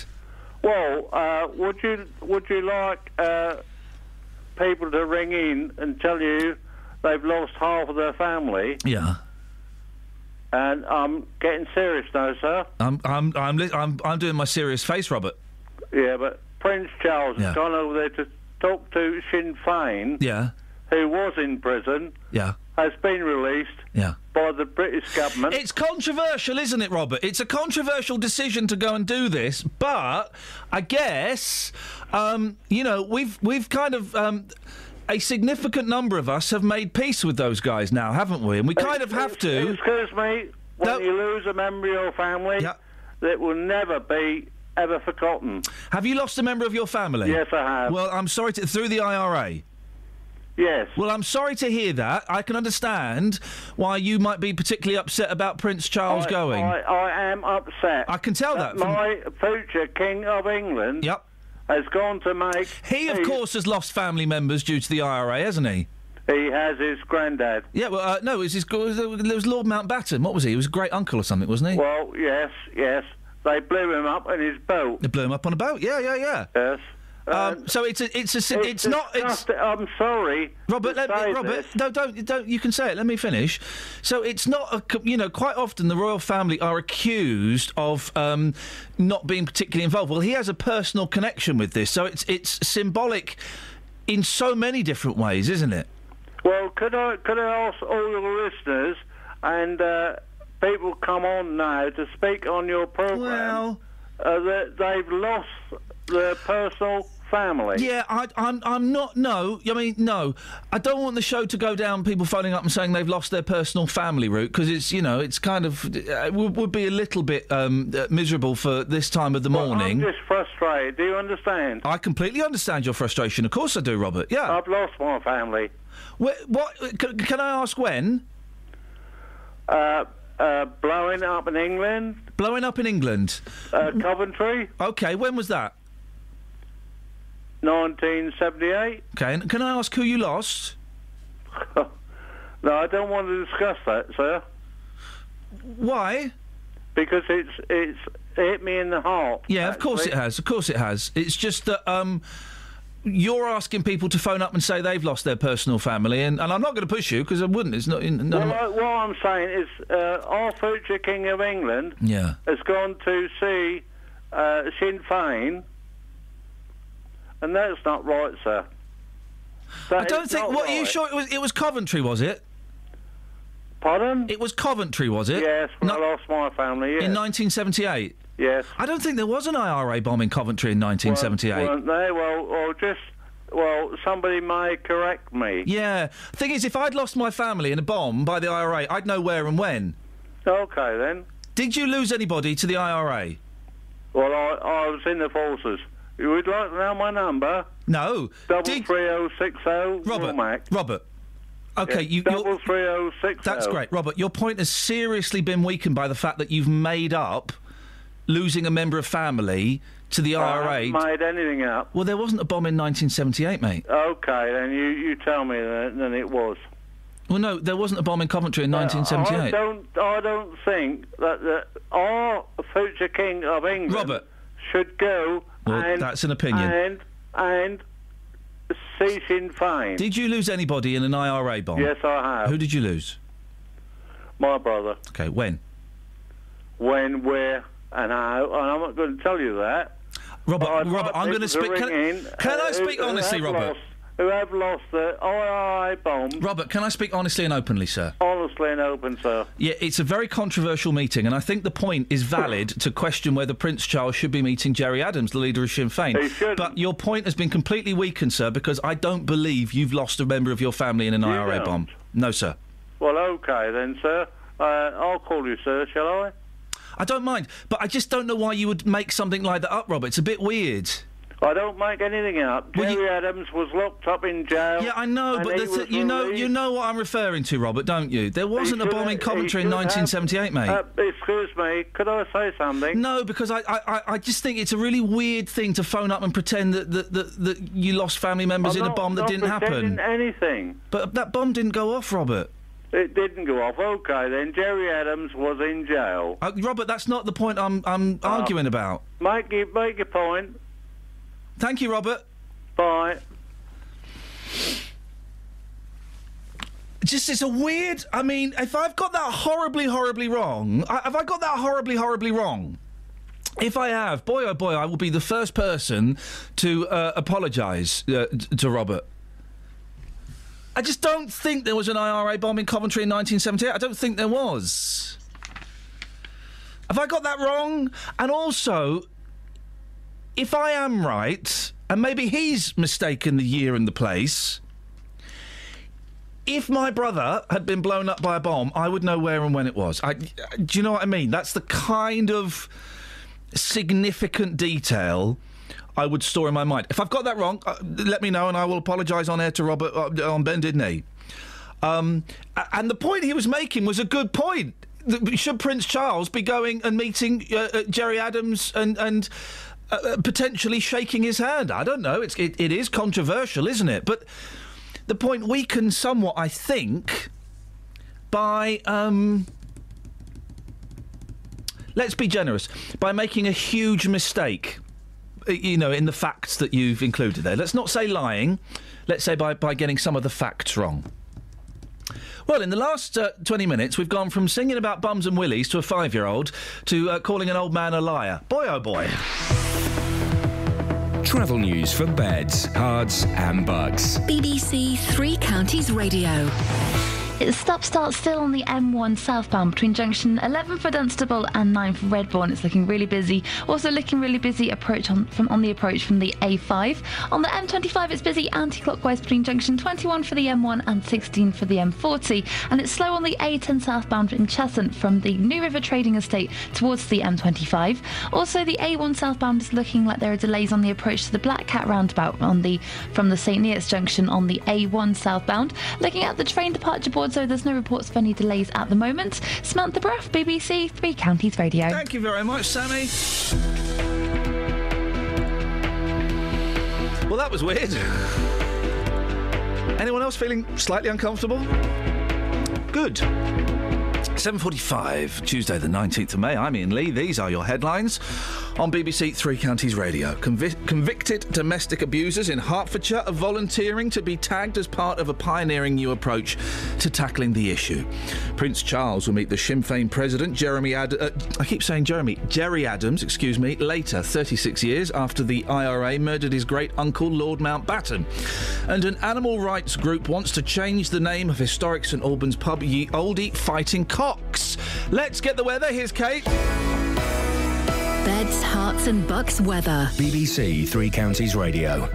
Good morning. It's a nice start to the day. We've got blue sky and sunshine, but we're just starting to see one or two showers just skim across the north of our region. Not quite in our patch yet, but we could get one or two showers today. Some fairly heavy ones expected, particularly this afternoon as the sun warms up a little more. Could get a little bit of thunder mixed in there. Sunshine between it though, but they're pushed through on quite a gusty, strong wind, so they're not going to last for too long. Maximum temperature, quite chilly, 14 Celsius. It's going to feel a bit cool today in the northwesterly breeze. Overnight, the showers are going to continue even for the first part of the night, but the second part they will die away. The winds eases, and we're looking at the temperature dropping down towards the end of the night, minimum 3 Celsius, so quite chilly for tomorrow. Chilly start, but more sunshine, less of a breeze tomorrow, but the sunshine tomorrow in turn could spark off again one or two heavy showers tomorrow afternoon. Maximum temperature for Wednesday, 16 Celsius, and that's your forecast. Sometimes in life, things don't always go to plan. It worked perfectly for 2.5, 3 years till 2 days ago. He should refund me £1,900. Which is where we come in. We managed to get them to agree to come back in to the property on an agreed date. The JVS show takes on your consumer problems. I've basically lost the whole lot in administration charges. And helps to get to the right solution. I've received a cheque back for £578. Jonathan, I can't thank you enough. I don't know how you do what you do, you and your team. The JVS show, weekdays from 9, here on BBC Three Counties Radio. And when I said, is anyone feeling uncomfortable? Good. I mean it. Isn't it exciting to have a bit of radio where you feel something? I felt very awkward during that felt very awkward calling that man out. In 1974, there was a bomb in Coventry, right? Yeah. Because someone sent a text through. Thanks very much for this. But the person it killed was a member of the Provisional IRA that was planting it. There we go, you see. So I don't think that's who we were talking about. No. There's also footage of someone digging up a World War II bomb in Coventry in 1978, but again, not the IRA. He was making it up to make his point seem stronger. The point was valid. It was a great point, completely undermined by the fact that he lied. There was no need to do that. There was no need to do that, and that's a real shame. But call again. 08459, just not this morning on two separate lines continuously, please. 08459 455 555 is the telephone number if you want to give us a call. Now, a woman from Luton is organising a human trafficking conference to raise awareness of the issue in the town. We can speak to Myrna Loy now. Good morning, Myrna. Good morning. What is a human trafficking conference, first of all? A human trafficking conference is a conference to raise awareness. This particular conference is to raise awareness, and we're using film in order to do that. Why are you doing this? We're doing it because a lot of people in Luton not just Luton, just locally, feel that human trafficking is something like the migrants who are trying to get into the country, and it's outside of the area, when in fact it is actually on our doorsteps. And what a lot of people don't seem to realise is that, arguments with their children, poverty, lack of jobs, people who are addicted to drugs, they can all fall victim to human trafficking. Well, how does it manifest here in the three counties then? It manifests because of poverty mainly and people being out of work. Because if you can imagine a parent arguing with her teenager, the teenager storms out over money problems because the parents are saying you're not contributing. So she storms out, and you have people literally lurking the street. Yeah. The traffickers are lurking the streets, waiting for vulnerable teenagers.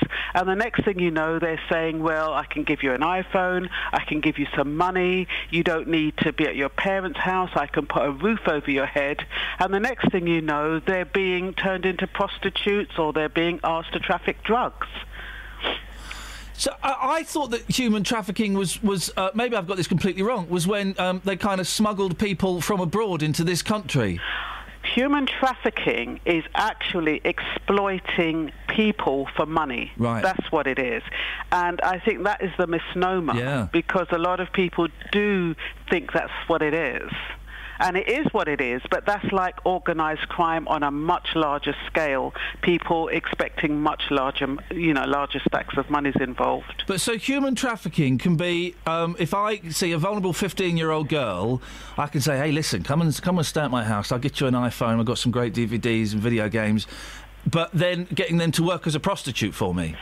Exactly, because then you're selling the human. Right, I see. And that is what trafficking is. It's selling the human beings for money or for sex or for whatever it is. Where are these? How do we know that these people are lurking on street corners? Where are they? Well, that's the whole point of the conference, because we're telling people, we're giving the signs and the symbols.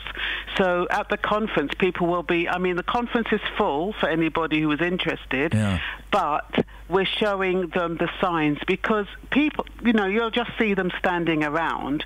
You're not, unless you're observant, you're not going to really take it on board. Well, I'll give us some of the signs and the symbols then that we should be looking out for. Well, the signs and the symbols is actually, sometimes you see these guys, they're all outside a place and there's a big van and they're all being stacked into a van. It's usually a person who's never left alone, a group of people that are constantly being monitored. It's where people are talking for someone else, and sometimes we might just think, okay, they're not from this country, this guy's just helping them out. But a lot of the time these are people are controlling these individuals.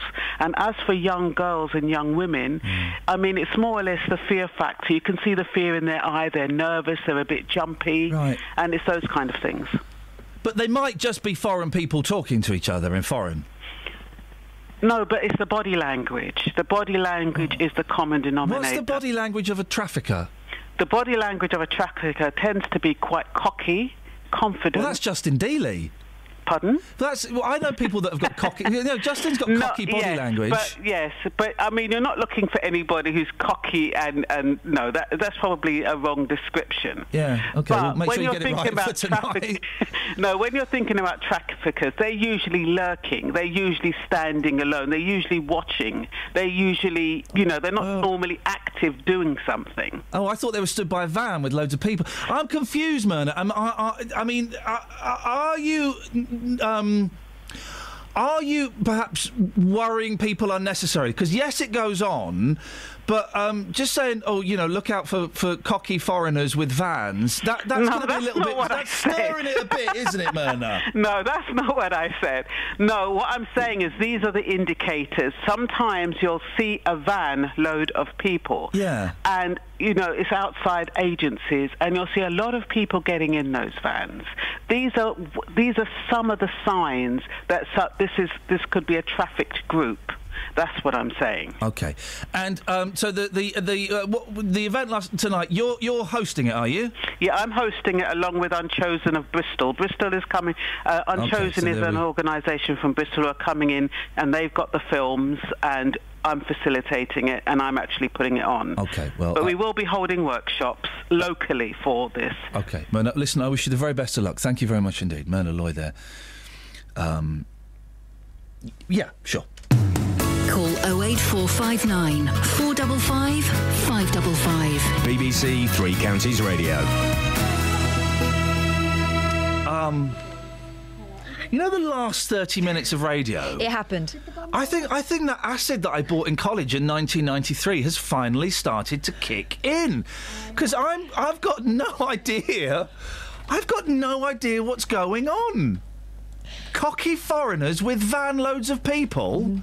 Well, they just might be confident drivers escorting people to work. Don't forget about the man standing alone and thinking. I mean, you know, hey, listen, anything we can do to stop human trafficking, although it's a good film, is great, right? But they're lurking on street corners and we're looking out for signs and symbols. It just... guys... Elaine's on the line. Good morning, Elaine. Hello, Ian. What have you got for us? I do remember the bomb in Coventry. I'm not really sure whether it was 74 or 78. Right, it wasn't 78. Right, okay. Well, I lived very close to it. Right. And my memory tells me it was the telephone exchange opposite the police station. Blimey. And the guy, I don't think the telephone exchange went up. I think the guy that was planting it blew himself up. Yeah. So unless Robert's brother was a member of the IRA, it's unlikely that his brother was killed by a bomb in Coventry. Right. Did you hear the bomb go off? Yes, I only lived a couple of miles from it. Blimey, that must have been terrifying. Did you know it? Is it one of those things where did you know it was a bomb, or did you think something else had happened? I think we knew it was a bomb. Really? Yeah, and also one went off in Birmingham, and I can't remember what year that was, and we felt that.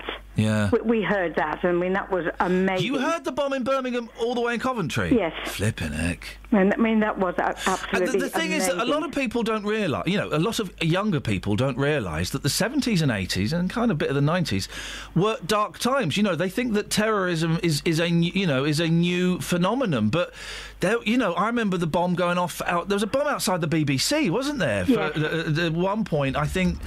I'm going to say the late 80s, very early 90s, and, you know, there were often bombs on... There were occasionally, you know, packages left on the underground and stuff like that, and it was horrific what they got up to. So Prince Charles meeting Gerry Adams is a huge... thing. It is, yes. It is a huge thing, and I just, you know, was just sad that Robert felt the need to embellish his story. Elaine, I appreciate you calling in on that. Thank you very much indeed. People do forget that it was a time of great tension, wasn't it? Wasn't there a bomb outside Television Centre? Have I got that right? Here, but I'm going to say 88. Because they then, because what then became the new entrance to Television Centre, they had to bomb-proof, and you're not allowed to park. You weren't allowed to park out there. It was a car bomb. I'm sure of it. I may be completely making this up. Someone listening will know better than me. I'm sure there was a car bomb outside the new entrance to Television Centre that went off. I'm going to say 88, but I don't know. It was a time when a lot of people who either were Irish or looked Irish found themselves under great suspicion. Oh, yes, indeed. Well, give us 3 top texters. All right, top Let's have the top texters. Here we go. Very weird 35 minutes of radio, guys. It's, bizarre. Oh, talking about Airbnbs that you were discussing earlier on. Oh, yeah, you go and stay at someone's house. Nell says it's the best thing since sliced bread. I haven't booked in hotels for years now. Discovered this method and found it really useful. How can it be the best thing since sliced bread? Try and make an Airbnb sandwich. You can't do it. She might have an electronic carving knife. That's true. You can book the whole apartment or just a room in a house. You can also book hotels. There's nothing about house swap as far as I know. It's just the middleman between you and the house owner on the other side of the world. Highly recommended. Well, it sounds very peculiar to me. 08459 455 555.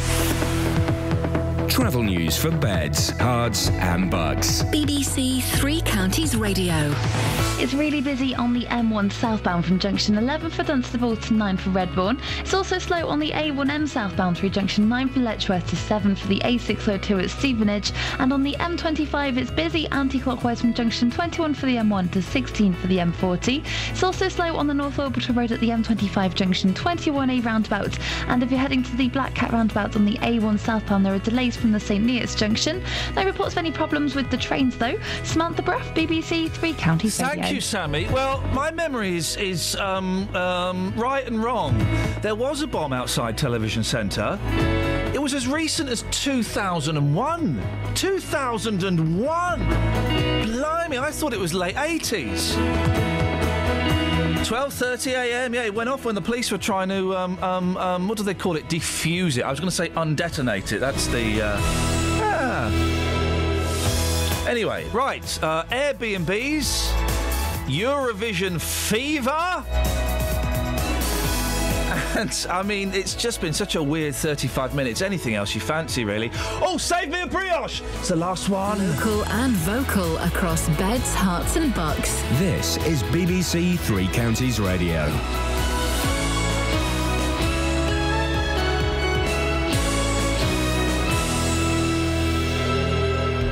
It's 8 o'clock. I'm Simon Oxley. The headlines: domestic abusers in Hertfordshire volunteer to be tagged, Prince Charles to meet Gerry Adams, an animal rights row over historic St Albans pub. BBC Three Counties Radio. Convicted domestic abusers in Hertfordshire are volunteering to be tagged as part of a pioneering new approach to tackling the issue. The scheme is focused on Stevenage, which has one of the highest rates of domestic abuse in the county. Louise Gartland is from the Herts-based tagging company Buddy. Very few offenders re-offend whilst they've been wearing the Buddy tag. And because we actually know if they do offend, because the police know where they are and actually what they're doing 24/7. Prince Charles will meet the Sinn Féin President Gerry Adams today as he begins a visit to the west of Ireland, where his great-uncle Lord Mountbatten was murdered by the IRA in 1979. The BBC's royal correspondent Peter Hunt says it's another milestone after the Queen's handshake with Martin McGuinness in Belfast in 2012. This visit has the political significance and also the personal significance with this visit to Mullaghmore in County Sligo, where Lord Mountbatten was murdered by the IRA back in August 1979. And one can't overemphasise that the strength of the relationship that Prince Charles did have with Lord Mountbatten back in that time. He called him grandpapa in private. There was a deep affection between both of them. Mountbatten was Charles's closest confidant and indeed at that time his greatest single influence on his life. Police investigating the attack on Watford fan Nick Crewis have renewed their appeal to trace a suspect. The 44-year-old from Hemel Hempstead was left with head injuries after being attacked after Watford's match at Wolves in March. Police in the West Midlands have released CCTV images of a man they believe could be from Telford in Shropshire. So far, 12 people have been arrested and bailed. The Labour leadership contender Yvette Cooper has criticised Ed Miliband, saying that under him the party had appeared to be anti-business and anti-worker. The Shadow Home Secretary says Labour needs to reset its relationship with business. An extra £13 million is to be invested in primary schools in Hertfordshire. The money will pay for nearly 100 new places at 5 different schools, one in St Albans, one in Hitchin, 2 in Royston and another in Hoddesdon. Councillors say there are 10,000 more children under the age of 4 than a decade ago.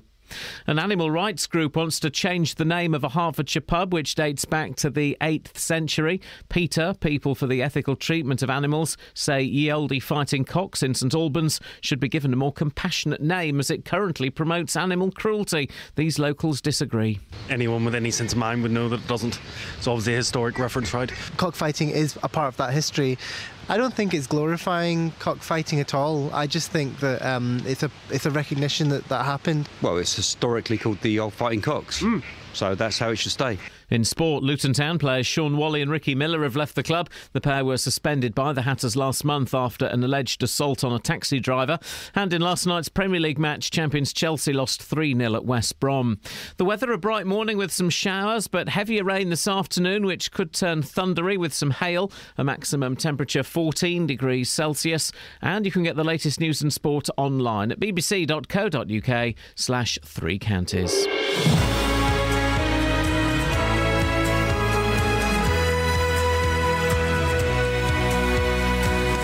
Well, the last 35 minutes of radio, we sang a Bum and Willie song to a 5-year-old. We spoke to a man who lied about having someone blown up by the IRA.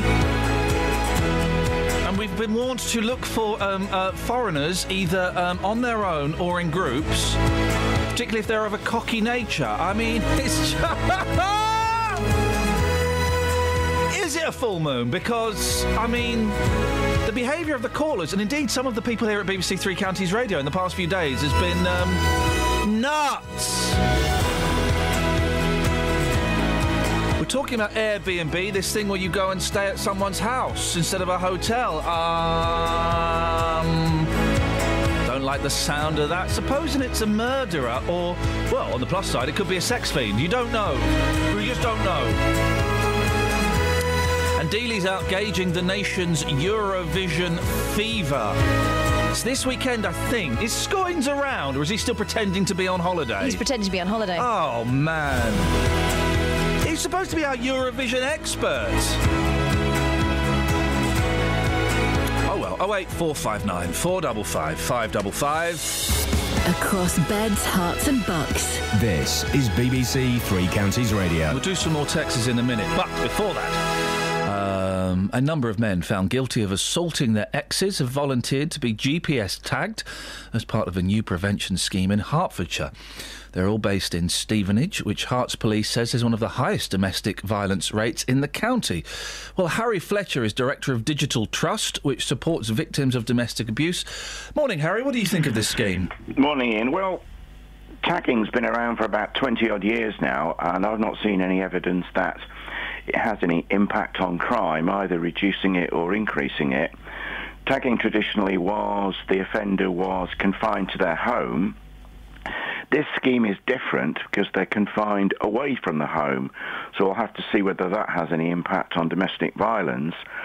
I think that's a good thing because it means that the victim, predominantly women, stay in the marital home with their children rather than flee to a refuge. Now, probation have been doing domestic violence programmes for a number of years, and again, whilst there's evidence that when the men are on the programmes, they behave themselves, in other words, the abuse lessons, there's no long-term impact. In other words, once the monitoring stops, the suggestion is the men go back to their old ways. So I think the key here is monitoring this scheme. I imagine it will last for 3-6 months, something like that, monitoring the men once the surveillance, the monitoring is over. This scheme is based on people volunteering, and I guess that the benefit of this is it's men that realise they do have a problem and want to modify their behaviour. Yes, absolutely right, Ian. I mean, the vast majority of domestic... Harry, I'm sorry, I'm not sure... is there something wrong with your phone? You keeps going a little bit muffled. No, I think it's okay. OK, well, let's proceed. Yeah, the vast majority of domestic violence perpetrators are not well motivated to change. What we're talking about here is people who will volunteer, so hopefully the results will be positive. The real test would be when courts order men to be GPS tagged, see whether that has any impact. You don't sound particularly convinced by this. I think the problem here is domestic violence programmes have a poor success rate, and tagging doesn't impact on crime. We're bringing these two processes together. The key is monitoring it once the tagging stops. Do the men have any long-term, or does the tagging have any long-term impact on the behaviour? What is the answer? If this isn't the answer, and let's keep our fingers crossed that maybe it does have positive results in the long term, but if this isn't the answer, what else is there? Well, during the last Parliament, I was involved in a campaign to criminalise coercive control. That's where a man controls the woman financially in terms of her movements, her behaviour. And we made that an offence punishable by up to 5 years imprisonment. We did that because we were at the end of our tether, really, with traditional methods of trying to cure the problem, and we felt the only way forward was to take the men away from the home situation to give the woman respite. That became law in March. We expect it to be implemented in November. We'll see what impact that has. Harry, it's good to talk to you. I appreciate your time this morning. Harry Fletcher, Director of Digital Trust, which supports victims of domestic abuse. Call 08459 455 555. BBC Three Counties Radio. Just this whole Airbnb thing. I know that we're all keen to save a few quid. I wouldn't want to do it by going and staying at someone's house while that person is there. I mean, again, best case scenario, you're going to get a Mrs. Robinson type theme going on there, which will be awkward if I've got the kids with me. But worst case scenario, you're going to wake up dead. That is the worst case scenario. Imagine waking up dead, Kelly. That would be awful. What if you just wake up... partially dead? No, I'm a limb missing. What if you wake up with a dead limb missing? I woke up with a dead arm this morning. I think I slept on it funny. I think I've got No, what's that? He's back to that story about the snake in the car, isn't it? I think I've got, not an aneurysm. What's the thing I said I think I had? Well, I mean, today? Blood clot. Yeah, but I think it's because you went swimming yesterday. Oh, flipping kids really did my head in yesterday at the swimming pool. It was so annoying. Fun then, was it? No, they're annoying. I hate swimming pools, they're dirty. I hate changing rooms. I hate the boys, pointing at me and laughing at me. Yeah. And they're just so annoying. And then they're like, oh, can we climb on your back? No, don't climb on my back. Swim. Don't swim, you little so-and-so. I was getting really angry with them. Well, here's the answer, right? First of all, you don't need to go. You don't need to have them laugh at you if you go with your trunks already on. Good point, mate. Well done. Good point, well made. Or, secondly, point and laugh back. Yeah, yeah. And then my youngest, so he said, we're in the pool with Daddy, I need to do a wee. Just do a wee. What, you did that? And you didn't take them out? He pulled his trunks. He then stood on the ledge and pulled his trunks out. I said, "Whoa, boy, get back in there!" In every other scenario, you say not to wheeze knickers. Yeah, I said. He pulled it. He stood on the ledge and got his willy out. And wow, he was quite brazen about it. Yeah, and I said, "Where's he seen that done?" Well, I mean, have you ever peed in a swimming pool? Is the question. What texts have we got? Loads. Oh. Dawn says she stayed in houses with Airbnb while travelling Route 66 and saved a fortune. Yeah, hippy-dippy nonsense. I bet it's big in Australia. I bet it is. I love all that stuff over there. Mark in Bedford says he wanted a hotel in Brighton when we went to see Asbo Derrick and the Bitter Springs and the Prince Albert. I mean, that's an image to conjure with, isn't it? No chance. Found a flat through Airbnb in Hove. It was great. Lovely flat on the bus route. Everything we wanted. The people had moved out for the weekend while we stayed, says Mark in Bedford. And Gary says landlords can let from a room to a full house on Airbnb, so they don't have to be in there. In reality, the majority of properties on there are holiday or second homes without the owner present. Okay, so right, this just gets worse and worse. So you're staying with somebody, you're staying with a family, which would be weird, or somebody is staying in your house and you're not there. What? You clean out everything. You clean out your pants. You clean out your underwear. You clean out all of your accoutrements. What? Because if you're staying in someone's house, you're going to go through every single drawer and cupboard, aren't you? Aren't you? You are. Don't give me that face. Thank you, Kelly. I 100% would. Completely. Just to suss out what sort of people they are. Yeah. That's why I won't do come dine with me. That's one of the reasons I won't do I did come dine with me. They said, can we want to do a bit? We look around. She said, no, you're not going. You can use the living room, the kitchen, the room at the back. They said, can we go in your bedroom? No. You ain't going in the bedroom. You know what they do in your bedroom? They look through your knicker drawer, they look through your wardrobe, and they put their feet with their shoes on your bed. I laid down very strict rules with the Come Dine With Me film crew, but they still made me look like a twit. Well, and that was one of the rules, is don't make me look like a twit. I don't think they made you. It's weird that they make you look like a twit every morning still as well. Sorry? It's weird that they have that power. What? To make you look like a twit every morning. Are they showing it again? Give us some more texts, guys, because I'm losing the will Hi, to live Ian. here. What you have to remember about the hotel star rating is that the stars are awarded for their amenities, not their quality. No, not in France. They're not. They're awarded just depending on how many stars the bloke can put on the website. How the French, the Continentals, and I'm imagining, and I'm being a little bit racist here. I'm imagining xenophobic. No, I'm imagining Africa is the same as well. The hotel system, because Japan, you book a 4-star hotel in Japan, primo. You book a 4-star hotel in America, primo. In this country, primo. You do it in the continent, I'm going to guess Africa, you just get any old row. I've stayed in 4-star, because you think, I'm going on a holiday, I'm going to splash out a little bit in the swimming pool in the case of my boys, but I'm going to splash out and get a 4-star hotel. I've stayed in 4-star hotels in Spain, in Greece, and in France. They would get 1.5 stars over here. They would get slated on TripAdvisor over here. Awful, disgusting. They just make it up because it's France and we can make up what we want. Idiots. Any more? Well, thanks for Dave in Hitchin for that text message. Teddy Boy says, talking about cruel Teddy pubs. Boy, what kind of name is that? I think it may be a pseudonym. What about the Frog and Rhubarb in Slip End, named after the sport? Imagine if someone's last name was Denim. Their first name was Susan. I know. Susan Demin. That don't work, does it? Go on. Teddy Boy says, what about the Frog and Rhubarb in Slip End? Susan Demin. No, it does work. Hang on. You can do this. You can do this. I managed to Susan Demin. What does Susan mean? It's a verb? What? It's like squeeze? Oh, gosh. No, it's not. I'm going to go now. Bye, Robert. Do the texts, mate. Come on, because this is really... Ah! What about the frog and rhubarb in Slip End, says Teddy Boy, not his real name. What about Slip End? We should change the name of that. That is condoning old people falling over on ice.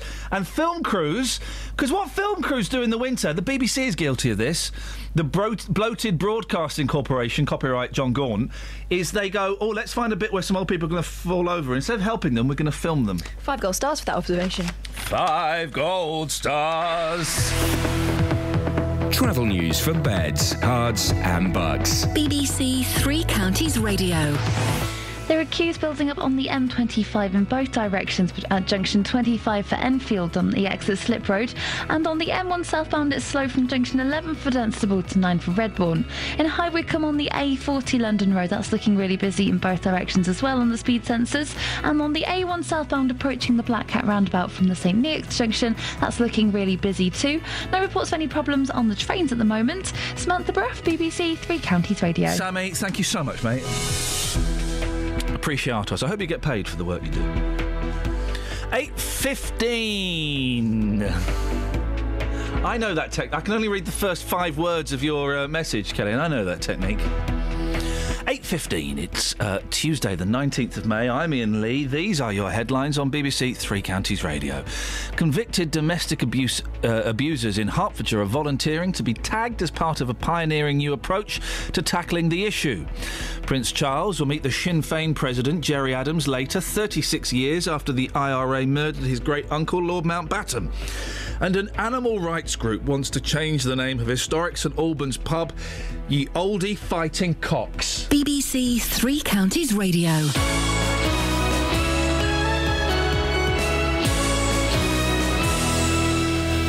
The show this morning has been full of colourful characters. Yes, I've heard some of them. I don't know. Some right Wally's on today. I might not come in tomorrow. I deserve better than this. I used to work with Ricky Gervais and Ali G. Did you? I was a bit of a hotshot. I was a player. I was a could have been, and now I'm talking to numpties, people who pretending their brothers were blown up by IRA bombs, and a woman who wants to change the name of a pub because it's got the word cock in it. Yeah. I like the Fighting Cocks. Do you fancy going for a drink after this? Because I need to the Fighting Cocks. Yeah, I need to talk to someone. Shall I tell you a little bit of local news? Please do, mate. When many years ago, my grandmother and grandfather they used to run the White Hart Hotel in St Albans. Did they really? Okay, down Hollywell Hill. Yeah, very nice. And my grandfather died when my father was 8. And my grandmother ran the hotel for another year or so. Yeah. And there were a lovely couple called Bill and Maisie who ran the Fighting Cocks. Yeah. And every day, Bill used to walk up from the Fighting Cocks and change my grandmother's barrels for her, because it's the one thing she couldn't do. Well, isn't that... There's a little bit of local information about the Fighting Cocks. When you say barrels, you mean beer barrels? Beer barrels, Okay, good. Well, that's very kind. Yeah, he used to walk up from the Fighting Cocks, do her barrels every morning, then go back. And then he'd go and referee a cockfight. Well, no, they didn't do cockfighting even in the days of Bill and Maisie. Such a shame. There's something so basic about a good cockfight, isn't there? No, I think cockfighting's absolutely dreadful. Oh, I mean, yes, so do I, of course. Anyone who cockfights should be horsewhipped. What?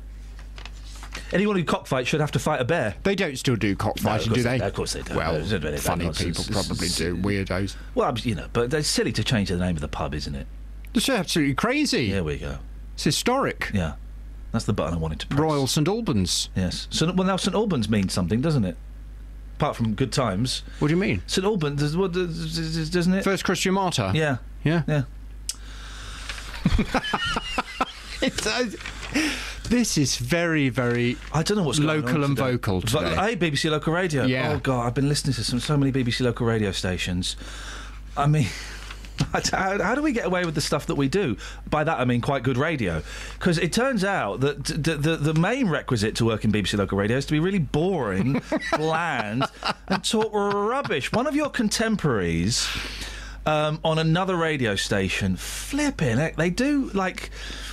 They'll have like a big debate, right? But they'll have 5 people talking about... whatever, should we keep the BBC, should we keep the TV licence? But instead of having a debate, they'll go, right, we're going to go to guest number 1. 5 minutes of guest number 1. Guest number 2. Guest number 3. They don't let them fight. No, they don't let them fight. And then by the time they get back to guest number 1, you're thinking, who's this? Have I heard this person before? I don't know who this is. It's awful. Well, the producer should be sacked. I agree. I agree. Let's drive up there and we'll sack them.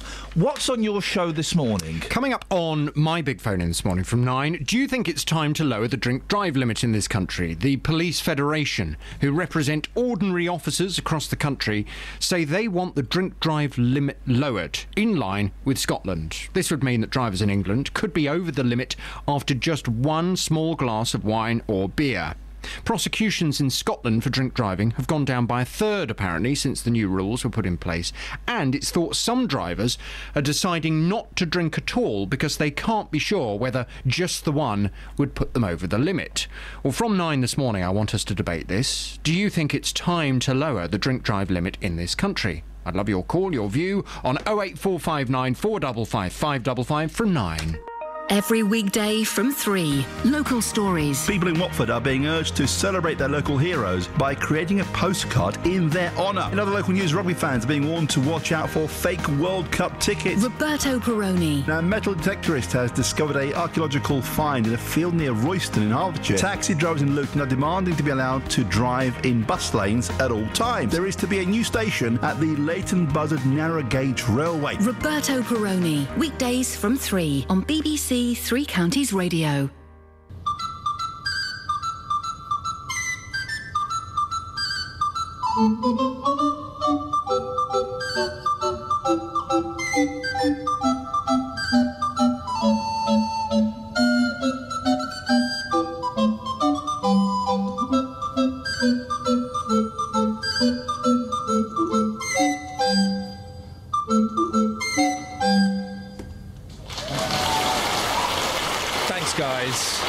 Thanks, guys.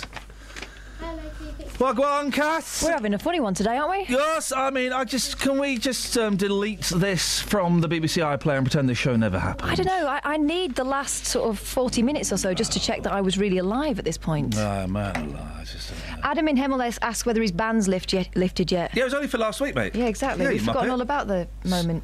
Idiot. And fingers off Airbnb. I tried to book a flat in Lanzarote, says Sue. Payment must be made via the website, but the alleged owner tried to con me into paying extra outside the website. I reported him to Airbnb. They erased him and paid back my deposit. Hang on. A good experience. I won't use him again. They erased him? Mm-hmm. Wowzers. They cleaned him up. Kelly, I can't open this thing. What was this thing you were saying about sitting on your arm? Oh. She just messaged me and the message is gone. You said something about sitting on your arm until it goes numb. What was that? Don't do it. Okay, well, okay, fine, I won't, thank you. The animal welfare charity PETA are calling for the oldest pub in the country to change its name. And apparently they're serious. We spoke to them and I thought it was a joke. No, it's not. Ye Oldie Fighting Cocks in St Albans has had its name since 1872, but the charity says it promotes animal violence.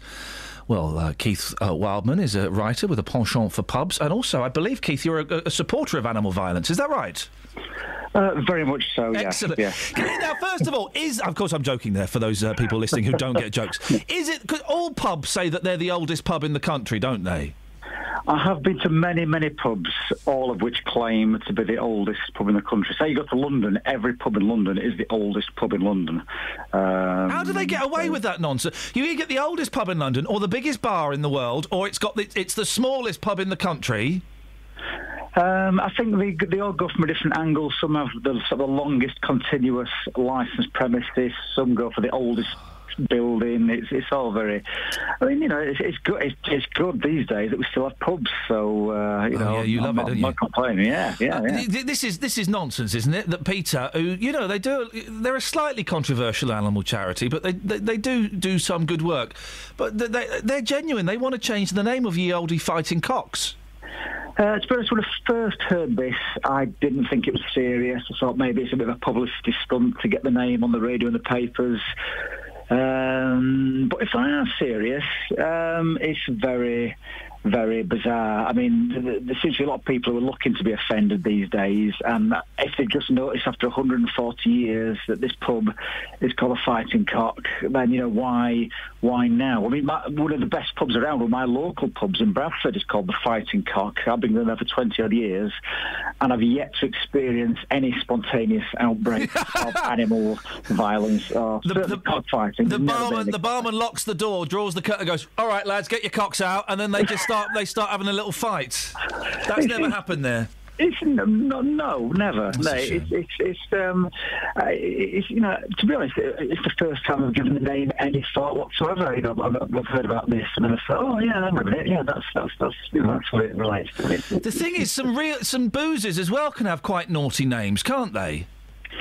Yeah, the serious point about this, actually, there is a serious point here, is that pub names relate to, you can trace the history of a village or a town or a place based on the pub name. And especially these days where, you know, pubs are very much in danger, or pubs are getting refurbed. You have a lovely traditional cosy pub, and then you go in next minute and it's full of school furniture and, you know, painted walls, and you know, they are the last sort of remaining feature of what sort of built the country, really, pubs. And you go places and they have amazing names. You know, I think there's a pub somewhere called the Bucket of Blood.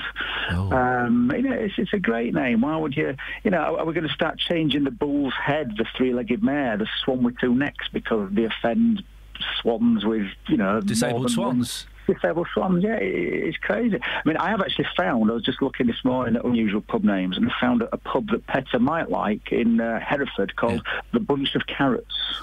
Maybe that's more appropriate. What makes a good pub, Keith? Is it like loud music, Setanta Sports, that kind of stuff? I would say a good pub would be by the coast, maybe rural North Yorkshire, Scottish borders, stone flagged floor, horse brasses, real fire, dogs curled asleep, real ale, friendly bar staff. Yeah. No women there. There would be a brassy barmaid. Yes, yeah, sort of traditional, a traditional barmaid, I would say. I mean, what are they saying? You know, look at Tetley's, for example. Tetley's has the famous Huntsman logo. Should he be? Do they think he should be wearing like a caftan and sandals or something? Or, you know, it's just very. It smacks to me of an organisation who most people aren't aware of, trying to get in the papers on the back of what sounds like a very, very nice pub. That was my suspicion. Yeah. It's certainly made me aware of the pub, and if you know, next time about that way, I might call him for a pint, and certainly won't be engaging in any acts of random animal cruelty. On that bombshell, Keith, we'll say nice to talk to you again, and we'll speak to you soon. Thanks for your time. Thank you. Cheers, mate. Ta-ta. Keith Wildman. You can follow him on Twitter. Where did I just see him on Twitter? He's where did he go? I just saw him and then he's disappeared. Hang on. Oh yeah, at Keith Wildman. That'll do it. Oh, Travel's not there. Travel news There for was beds, Phil. cards and bugs. BBC Three Counties Radio. Here's the thing, when I press the travel button, a little light goes off and more people listen to us because their car radios automatically tune to this station, which is a weird thing. So I don't understand why we don't just have that thing playing the whole time. So everyone tries to tune back to Heart or whatever rubbish stations there are around here. You can probably pick up Capital if you're that desperate. But they can't because their radios constantly force them to come and listen to Three Counties Radio. So we're kind of carjacking them. Well, yeah, but without the violence or the defecating in the boot. Well, they'll just switch it off, though. I would. They wouldn't be able to, mate. Yeah, it's really easy. No. I mean, half the time you can't find the button. You can't find the button, mate. I don't know how to say. I didn't even know I'd pressed it. Yeah, exactly. Anyway, Sammy's here now, so we can shut up. Off you go, Sammy. Hello, okay. On the M1 southbound, there's a lane closed because of an accident between junction 11 for Dunstable and 10 for the Luton Airport Spur Road. And on the M40 southbound, there's a lane blocked by an accident as well at junction 6 for Watlington, but queues are reaching back to junction 7 for Tame. On the M25 anti-clockwise, it's slow between junction 21 for the M1 and 16 for the M40. But looking at the train departure boards, there aren't any problems reported at the moment. Samantha Bruff, BBC Three Counties Radio. Thank you, Sammy. In the last 30 minutes of what has been a very, very odd show. I mean, very strange. We'll speak to Justin Dealey. We'll find out if Beds, Cards and Bugs has got Eurovision fever.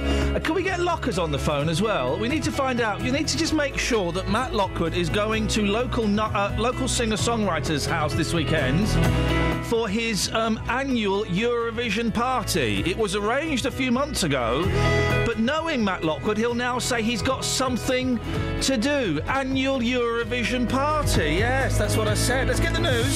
across beds, hearts and bugs. This is BBC Three Counties Radio.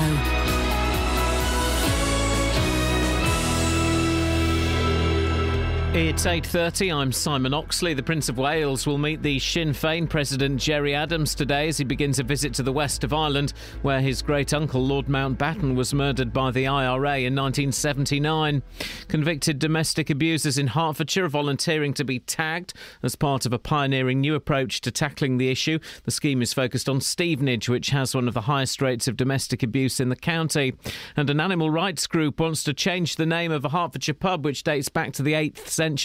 People for the ethical treatment of animals say Ye Olde Fighting Cocks in St Albans should be given a more compassionate name. Three Counties Sports. BBC Three Counties Radio. Luton Town players Sean Whalley and Ricky Miller have left the club. The pair were suspended by the Hatters last month after an alleged assault on a taxi driver. More from Jeff Doyle. Whalley and Miller were arrested last month on suspicion of assault and released on police bail following the alleged incident. The club suspended the pair whilst launching an internal investigation into a breach of club discipline. Whalley has now left the club by mutual consent. Miller has had his contract terminated subject to appeal. Defender Danny Fitzsimmons has also left the club by mutual consent. In last night's Premier League match, champions Chelsea were beaten 3-0 at West Brom and had Cesc Fabregas sent off. It's only Chelsea's third defeat of the season. Manager Jose Mourinho says they've lost focus since claiming the title. Raheem Sterling is expected to tell Liverpool manager Brendan Rodgers he wants to leave Anfield this summer. The England forward had already turned down a new £100,000 a week contract with the club. Manchester City remain front-runners for his signature. Former Liverpool midfielder Ray Houghton doesn't think Liverpool fans will be too upset if Sterling leaves. No, I don't think they would be, to be honest. I think they've come to the end of their tether with Raheem, and he's protracted things that he wants at the club, you know, where he wants to stay, where he wants more money. Transfer negotiations have been on for quite some time. And ahead of the first cricket test of the summer on Thursday, batsman Joe Root has been named England's Player of the Year. Root paid tribute to sacked coach Peter Moores for getting the best out of him. BBC Three Counties News and Sports. The next full bulletin is at 9.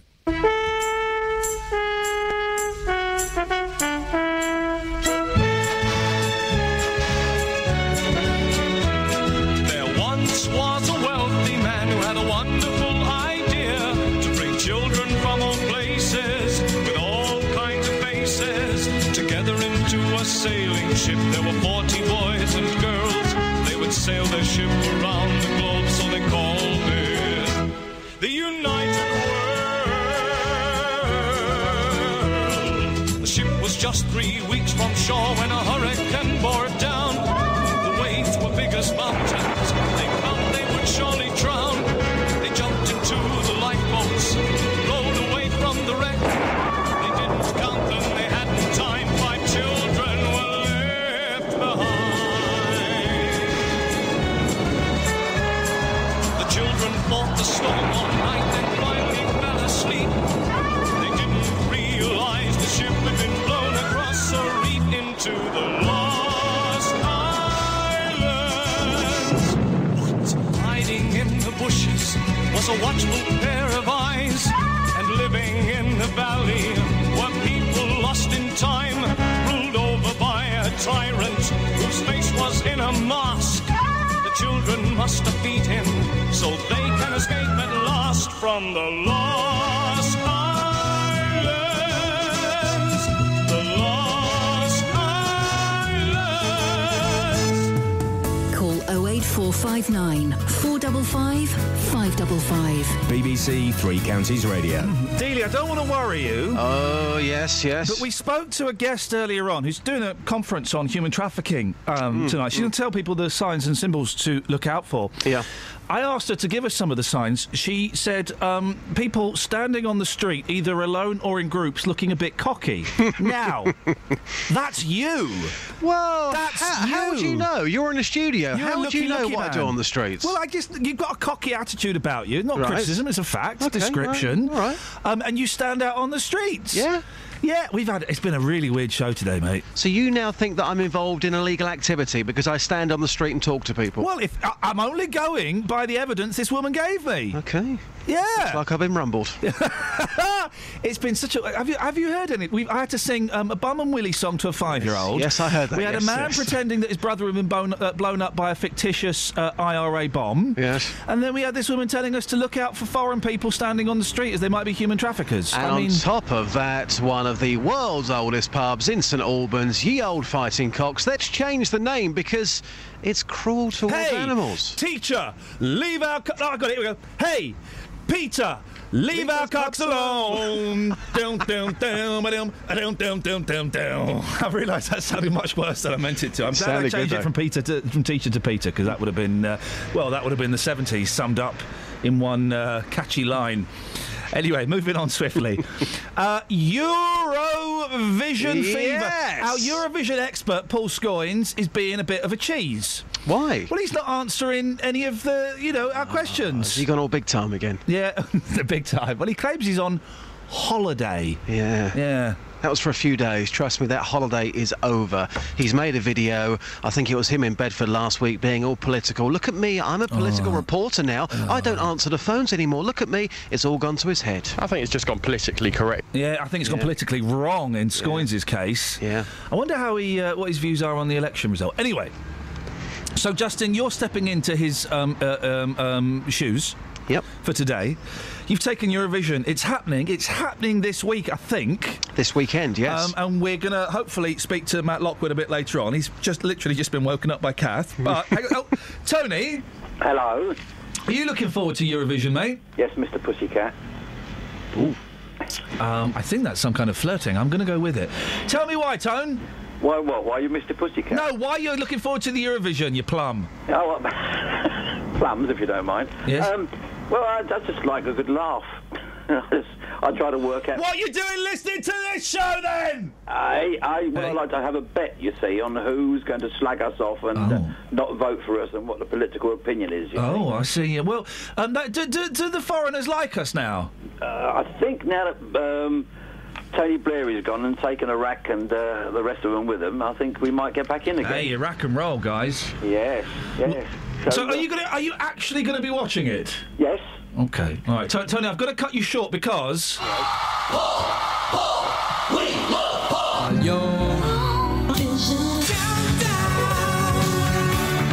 You're never going to guess who's just joined us now, Justin. Go on.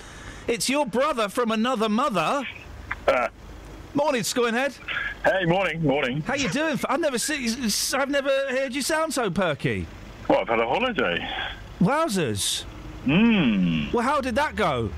Well, thanks. Hell? Thanks for asking. Well, with a It was W. hell being away with your wife, mate. That's a little bit unfortunate. No, it was fine. It was great. We had a great time. Great bands. Okay, well that's wonderful to know. I'm reluctant because that line is terrible. So let's not. But Scoynes, when is Eurovision? This Saturday, mate. As I said on Friday, it's on the Saturday. You said that last week. I'm on the. I said the next Saturday. Okay, right. And what are you going to be doing for Eurovision? Well, I'll probably have a small soiree, some frankfurters, some regional cheeses. Flippin' heck. Maybe a bit of grappa. Right. Okay. Well, what's your latest Eurovision update, mate? That's what this was your idea to do this. Yeah. Well, I'm still strongly backing the Swedes always. Yep. Ireland have got a good entry, of course. I mentioned that we had a local interest with the British entry being from Welling. Their name? Their name? Electro Velvet. And Alex Lark is from Welling Garden City. Thank you, Justin. No worries. Scoynes, do you want this Eurovision gig, or should I just give it to Dealey? I think it's more Dealey's area, to be honest. I'll deal with the voting. You volunteered to do it. I don't recall that. Yes, mate. When I told you you were doing it. Right, okay, as a punishment, I'm going to make sure you keep doing it. I do the electoral breakdown. That's the most interesting bit. You do the electric boogaloo like nobody does. Hey. I tell you what, Scoynes, we'll speak to you the same time tomorrow, okay? Okay. Thanks, Scoynes. There we go. I mean, I'm sorry, He Justin. sounded happy. I mean, he's had a bit of quality time with his lady, you can tell. You've taken this to the streets, Justin. Yes, Electro Velvet. Alex Lark, half of Electro Velvet. He's from Welwyn Garden City. We have a local interest. Their song is called Still in Love with You. And we are supporting them 101%. We are. And some news has come out in the last 24 hours as well. Nigella Lawson will be reading out our votes. Yeah. Interesting stuff. So you asked me to take this one to the streets. Are people excited? You are going to love one of the men towards the end who just tells it just the way it is. Here's what happened on those streets.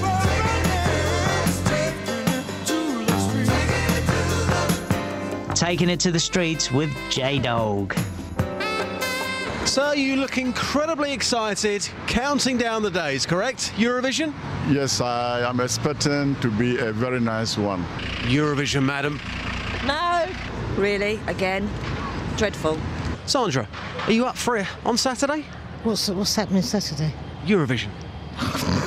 No. What was that? What was that all about? Well, it used to be all right, but it's terrible now. Rubbish. Absolute rubbish. Oh, the Eurovision. Yeah. Oh, well, hope we win this year. So you're into it, you're excited? Oh, yes, yes. Thank the Lord, I found somebody who's interested. Why do you like the Eurovision so much? It's part of our culture now. It's been going for so many years and I've watched it every year. So, yeah, I always sort of like back us, yeah. So what's going to be happening around your house on Saturday? A big party planned? Not a big party. It'll be just me and my husband, I'm afraid. But I will be there with my wine and a few peanuts and things, and I will be celebrating. You look visibly excited about this weekend. Why is that, the carnival? No. Eurovision. That's old news. It's just tactical voting. I'm not interested. Other countries vote for other countries. They don't give us nothing. It doesn't excite me whatsoever. They don't give us nothing, do they? They don't give us nothing whatsoever. It's just for show. It's just all the member states vote for each other. All the Eastern European blocs vote for each other. It's been like that for years. It's just not even worth it. So you're not excited? You think we should pull out then? Definitely. Instead of just flogging a dead horse, why keep flogging a dead horse? Just pull out. Sir, have you got the Electro Velvet vibe? I don't think so, no. That penultimate gentleman... wonderful, wasn't he? When I had a painful, as you know, operation on my anus once, and they gave me some very strong drugs. I can't remember what the drugs were that they gave me. Very, very strong painkillers, right? And my thoughts felt like that man's voice. Yeah. Do you know what I mean? Yeah, I know exactly what you mean. Very laid-back vibe there. Yeah, very laid back. But he told it the way it was, you know. At the end of the day, they don't give us nothing. Do you know, Justin, how long have you been at Three Counties Radio? Remind me. Oh, too long. Okay. About, what, 15 years? Have you met a fella called Matt Lockwood? I have indeed. Say hello to Matt Lockwood now. Morning, Matt. Oh, hello. Good morning. Good morning. You too. You too. Yes. So, Matt, I hear that you're going to be going to a Eurovision party this weekend with a mad Eurovision fan. Am I? Yes. You agreed to this. You agreed to this. Iain, back me up here. Mate, he said you agreed to this. We arranged this months ago, right? He's not Matt. He's a local singer-songwriter who questions the integrity of the BBC's involvement in Eurovision. He has a party every year, and months ago we said, "Lockers, what are you doing on?" Is this no stranger, no danger guy? That's what, fella! You've had the emails for ages. Yeah, I was going to respond to that today. I listened to that song. It's not good, is it? What do you mean that's old news? It's good. What, danger, no stranger? Yes, mate. Well, don't be rude about it. You're going to his house on Saturday night. You're going to sample his cheese. No stranger. Danger, You said yes, I was there. stranger, I'm a witness to danger, this. no stranger. I'm a BBC employee witness. You said you were going to be going. Well, hang on a second. We can't really trust the BBC employee witnesses, not necessarily the strongest. But yeah, you did say you were going. Well, as long as I don't have to listen to that song. Well, you won't. It's not in the Eurovision. Good. Will you be going It'll never be in the Eurovision. Flippin', he's even grumpier than normal. Unbelievable. Will you be going, for all of the listeners, to Beds, Hards and Bugs, BBC Three Counties Radio? Yes, of course I'll be going. Hey! Nice one, Lockers. Nice one, son. Nice one, Lockers. Let's have another one. Nice one, Lockers. Nice one, son. Nice one, Lockers. We all fancy your mum. Hey! Well done. Thank you, Lockers. I hope he's, has got some drink. Yeah, well, let us know how it goes, all right? Maybe take a tape recorder to record it, actually. Yes. All right, Lockers. I think I need a tape recorder for my safety. What time are you in today, mate? Oh, sometime. That's I'm great. still waking up. Yeah, okay. You've been waking up for the last 12 years, Lockwood. When is that ever going to happen? Have a great day, Matt. Classic bounce, mate. Do you know what I like about Matt? He's just got that great radio vibe. Do you know what I like about Matt? When he comes in, he's going to make me a nice big cough, aren't you, Matt? All right, I will do. Thank you very much. Bye, Matt. Bye-bye. Bye-bye, Matt. Bye, Matt. Bye. Bye. Bye-bye, Matt. Bye. Bye, Matt. Bye, Lockers. Bye. Bye-bye, Lockers. Bye-bye. Bye-bye. Bye-bye, Lockers. Love you, Lockers. Bye. Go on, you put the phone down Bye-bye. first, Matt. You put your phone down. All right, I will. Good, he's gone. He's probably still there. That's old news. Flipping it. That was hard work, wasn't it, Just? Oh, it was. We got there right. Hang on, you still there, Lockers? Bye. Justin, good work, mate. Speak to you later. Thank you, take care. Ta-ta. Travel news for beds, cards, and bugs. BBC Three Counties Radio. On the M1, there's been a multi-vehicle accident southbound between junction 11 for Dunstable and 10 for the Luton Airport Spur Road. That's causing delays. On the M40 southbound, there's a lane blocked by an accident at junction 6 for Watlington. That's causing queues from junction 7 for Tame. And in Greenford, on the A40 Western Avenue at the Denham roundabout, has a lane blocked there because the van's broken down. So that's causing delays from the Greenford flyover, from the Denham roundabout to the Greenford flyover. In Hemel Hempstead on the A41, that's looking really slow southbound from the Hemel Hempstead turn off towards the M25, and it's also busy in Watford on Chalk Hill out of town around the Bushy Arches. No reports of any problems though on the trains. Samantha Bruff, BBC Three Counties Radio. Thank you, Sammy. 8:46, Tuesday the 19th of May. I'm Iain Lee. These are your headlines on BBC Three Counties Radio. Prince Charles will meet the Sinn Féin President Gerry Adams later on today, 36 years after the IRA murdered his great-uncle Lord Mountbatten. A girl who alleges she was abused by members of a child sex ring in Aylesbury is due to give evidence at the Old Bailey, and convicted domestic abusers in Hertfordshire are volunteering to be tagged as part of a pioneering new approach to tackling the issue. Let's get the weather. Here's Kate. Beds, Herts and Bucks weather. BBC Three Counties Radio. Kate, are you there? Kate? Kate? Kate? Kate? Kate? No Kate. Gardeners, landscapers, tree sculptors, they're all coming together this week, and I'll be there to see it happening. Nick Coffer. This afternoon, I'll be live from the heart of London to bring you the Chelsea Flower Show. It's a family garden, so there's somewhere to sort of sit, cook, just spend time together. I'll chat to all the local enthusiasts who are taking part. Sort of encapsulates everything that's British, and I suppose looking at it, all the seasonal produce we have. And bring you the sights and sounds from one of Britain's best events. And she's an extraordinary artist and is made of cedar and black graphite. Nick Coffer. Live from the Chelsea Flower Show. Today from midday, here on BBC Three Counties Radio. That's old news. So have we got any texters? No, not really. Oh, blimey. Well, what are we going to do for the last 13 minutes? OK, right, fine, not a problem at all. We can sort this out. Oh, look, there's a... So it turns out in this country we celebrate stupidity. Anyone seen Big Brother? I'm not getting paid to watch it, so I ain't watching it. Apparently they're all dunces. There's a surprise. Then there's this woman... and she's... Astonishing Facebook post makes mum a net sensation. I tell you what should make her a sensation. The fact she's got blonde hair and dark eyebrows. It's a weird look.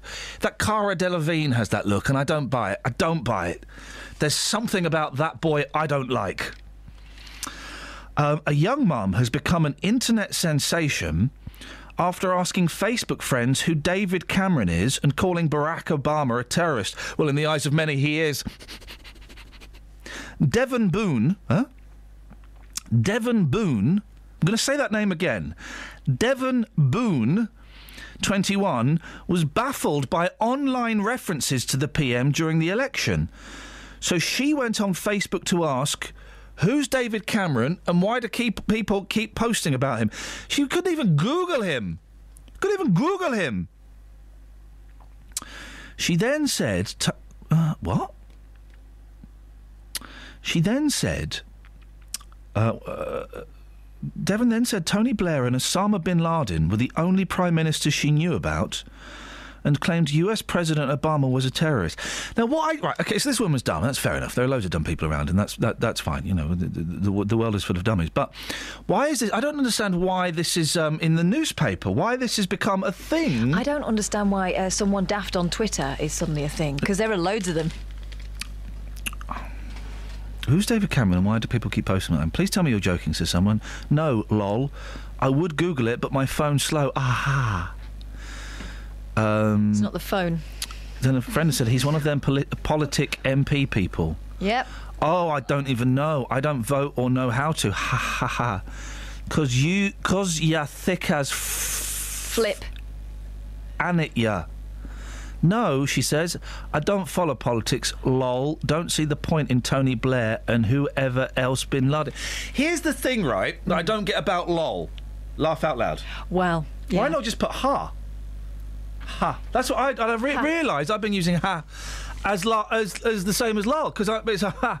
It's just, you're saving letters. I thought it's all about shortness. Your time, Kelly Betts. We're coming into your time, and I apologise for that.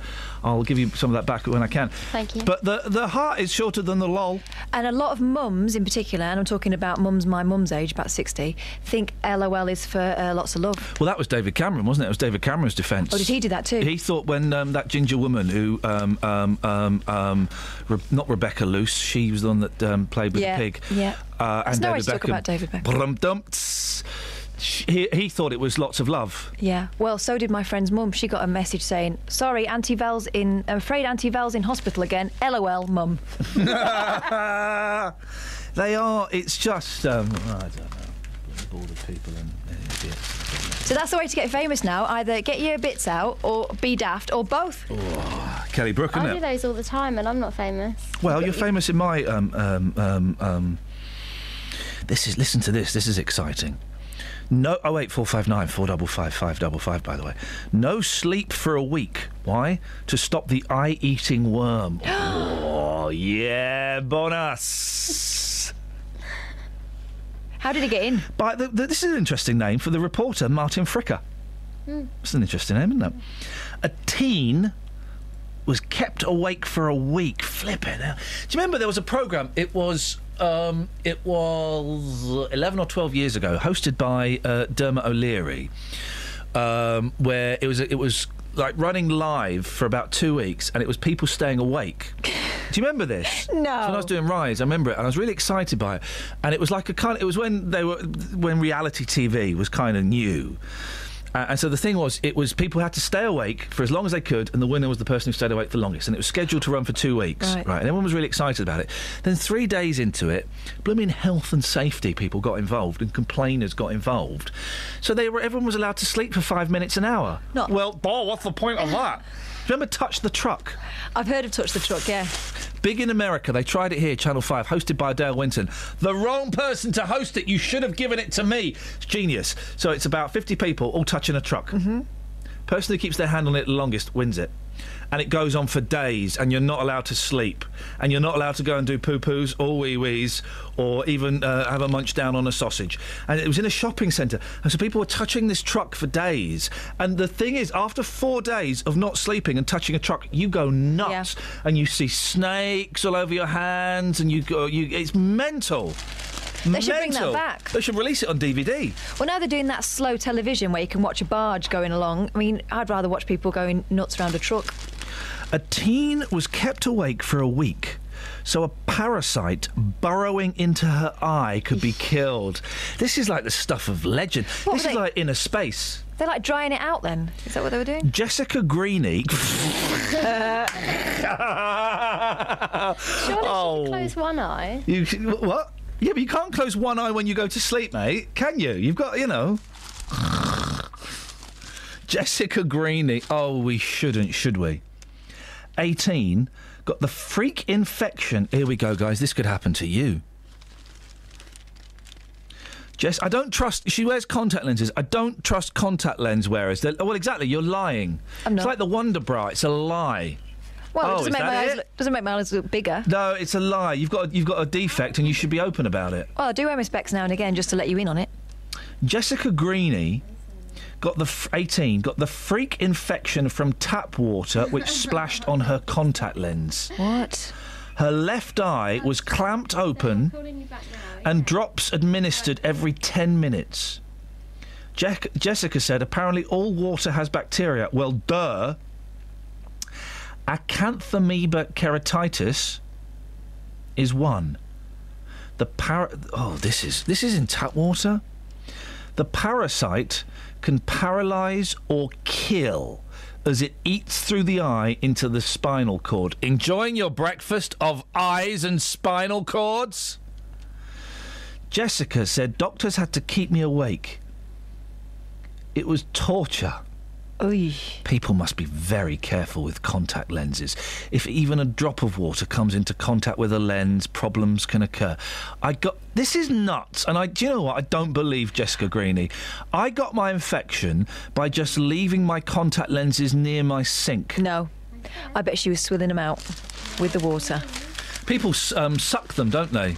My mum used to suck her contact lenses back in the olden days. Really? When you used to get... Because they're all disposable now, aren't they? You used to get contact lenses that would last you for like a year or something. My mum would suck them off. Not off her eye, that would be crazy, but she would... be a talent. She would suck it to moisten it. Oh. Yeah. And she's still got her eyes? I don't like contact lenses. I'm not a fan. I don't trust them. Be honest about your weaknesses. Let's go to Steph. Morning, Steph. Good morning. What have you got for us? Just listening to the story about Desmond Bloom and not knowing who anybody was. Were people these days not brought up with the saying, better keep your mouth closed and be thought a fool than open your mouth and prove it? I've never heard that saying in my life. Really? Say that again. Better to keep your mouth closed and be thought a fool than open your mouth and prove it. Well, I don't. I only just recently heard the phrase "not as green as you are cabbage looking." Oh, really? Yeah. I'm not too hot on fat. My wife's Greek, or half Greek, so she doesn't know any of the English phrases. So I can just make stuff up and throw it at her and go, it's an old 80s. Well, I don't understand why we celebrate stupidity. No, I really don't. I just think it's not something to be proud of, surely. And also, we were listening to the radio last night. Me and my boys going back from the swimming. They're 5 and 3, and the name David Cameron was mentioned on the news. And my boys went, "Oh, David Cameron." I said, "Who's that?" They went, "The Prime Minister." So even my 5-year-old knows more than this dumb woman. Steph, thank you very much indeed. Well, you've educated us this morning. Even my 5-year-old, although when I was asking my kids who are you going to vote for in the election, my 3-year-old said UKIP. Hey. Oh. Yeah. I said, why? He said they sound good. I said, well, fair enough. At least he didn't vote us out of a job. Someone I know who works for the BBC voted for us to be out of a job. Voted for the Tories, knowing that the Tories were going to... Well, they didn't know the Tories were going to close the BBC because they didn't bother reading all of their policies. Imagine that. They liked the housing one, though, didn't they? Unbelievable. What do you reckon, Kels? It's unbelievable, isn't it? It's unbelievable. Isn't it just unbelievable? Anyway. You got any texts to finish on? Well, I don't really get it, but I'll ask you. You might get it. I'll get it. You might wake up in that film Tusk in the air, B&B. Oh, you might wake up in that film Tusk in the Airbnb, says Mark in Bedford. What's that film Tusk? Is it filthy? I don't know. He's thinking of the album Tusk, which is rubbish. And that is about that. Anyway, thanks for that, yeah. Mark. Thanks, guys. He means hostile. Does he? I don't know. I can't look into the mind of everybody. That's old news. Isn't it just? Guys, that's it. That's your lot. Boy, oh boy, it's been hard work, hasn't it? Well, never mind. We'll see what we can do tomorrow. I do recommend you go and download last week's podcast because Catherine, Kelly and myself, we give Justin Dealey some career advice. Very funny. Not safe for work, I should probably flag up. Travel news for beds, cards and bugs. BBC Three Counties Radio. On the M1, there was an accident earlier between junction 11 for Dunstable and 10 for Luton Airport. All the lanes have been reopened now, but it is still looking really slow. There are long queues, and also the A5 southbound between Dunstable Road and Luton Road is looking really busy too. On the M40 southbound, there's a lane blocked between junction 6 for Watlington, which is causing delays from junction 7 for Tame. And in Greenford on the A40 Western Avenue, there's a lane blocked at the Greenford flyover, which is causing delays towards the M40 at the Denham roundabout. In High Wycombe, looking at the speed sensors, Amersham Hill is looking busy in both directions. And having a look at the train departure boards, there's no reports of any delays at the moment. Samantha Bruff, BBC Three Counties Radio. Sammy, thank you very much. Excellent as always. That's it, that's your lot. Back tomorrow at 6. Let's see if we can do a decent show. A very weird show today, wasn't it? Wasn't it weird? Local and vocal across Beds, Herts and Bucks. This is BBC Three Counties Radio. Thank you, Ian. Good morning. Welcome to the JVS show. I'm Jonathan Vernon Smith. It's Tuesday, it's 9 o'clock, and on today's Big Phone-In, do you think it's time to lower the drink-drive limit in this country? The Police Federation, who represent ordinary officers across the country, say they want the drink-drive limit lowered in line with Scotland. This would mean drivers in England could be over the limit after just one glass of wine or beer. Prosecutions in Scotland for drink driving have gone down by a third since the new rules were put in place. And it's thought some drivers are deciding not to drink at all because they can't be sure whether just the one will put them over the limit. Well, this morning I want your reaction to this. Do you think it's time to lower the drink-drive limit in this country? Pick up the phone, come on and have your say on 08459 455 555.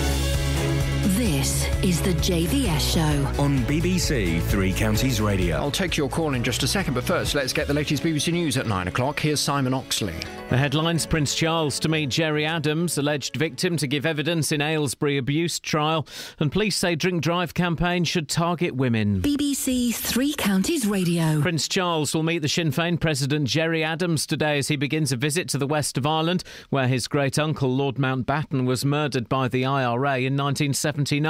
The BBC's royal correspondent Peter Hunt says it's another milestone after the Queen's handshake with Martin McGuinness in Belfast in 2012. It's not clear how the meeting will happen. Various party leaders have been invited. Jerry Adams has accepted that invitation, so it's not clear whether it will be in private, whether it will be in public, how brief it will be, how long it will be, but it will certainly occur, and one assumes there'll be a handshake, and one assumes that both sides will be keen for it to be filmed and for us to see the evidence of it. A girl who alleges she was abused by members of a child sex ring in Aylesbury is due to give evidence at the Old Bailey today. Yesterday, the jury was told that 2 vulnerable schoolgirls were abused on a massive scale. 11 men, including 6 from Aylesbury, deny a total of 52 sexual offences between 2006 and 2012. Convicted domestic abusers in Hertfordshire are volunteering to be tagged as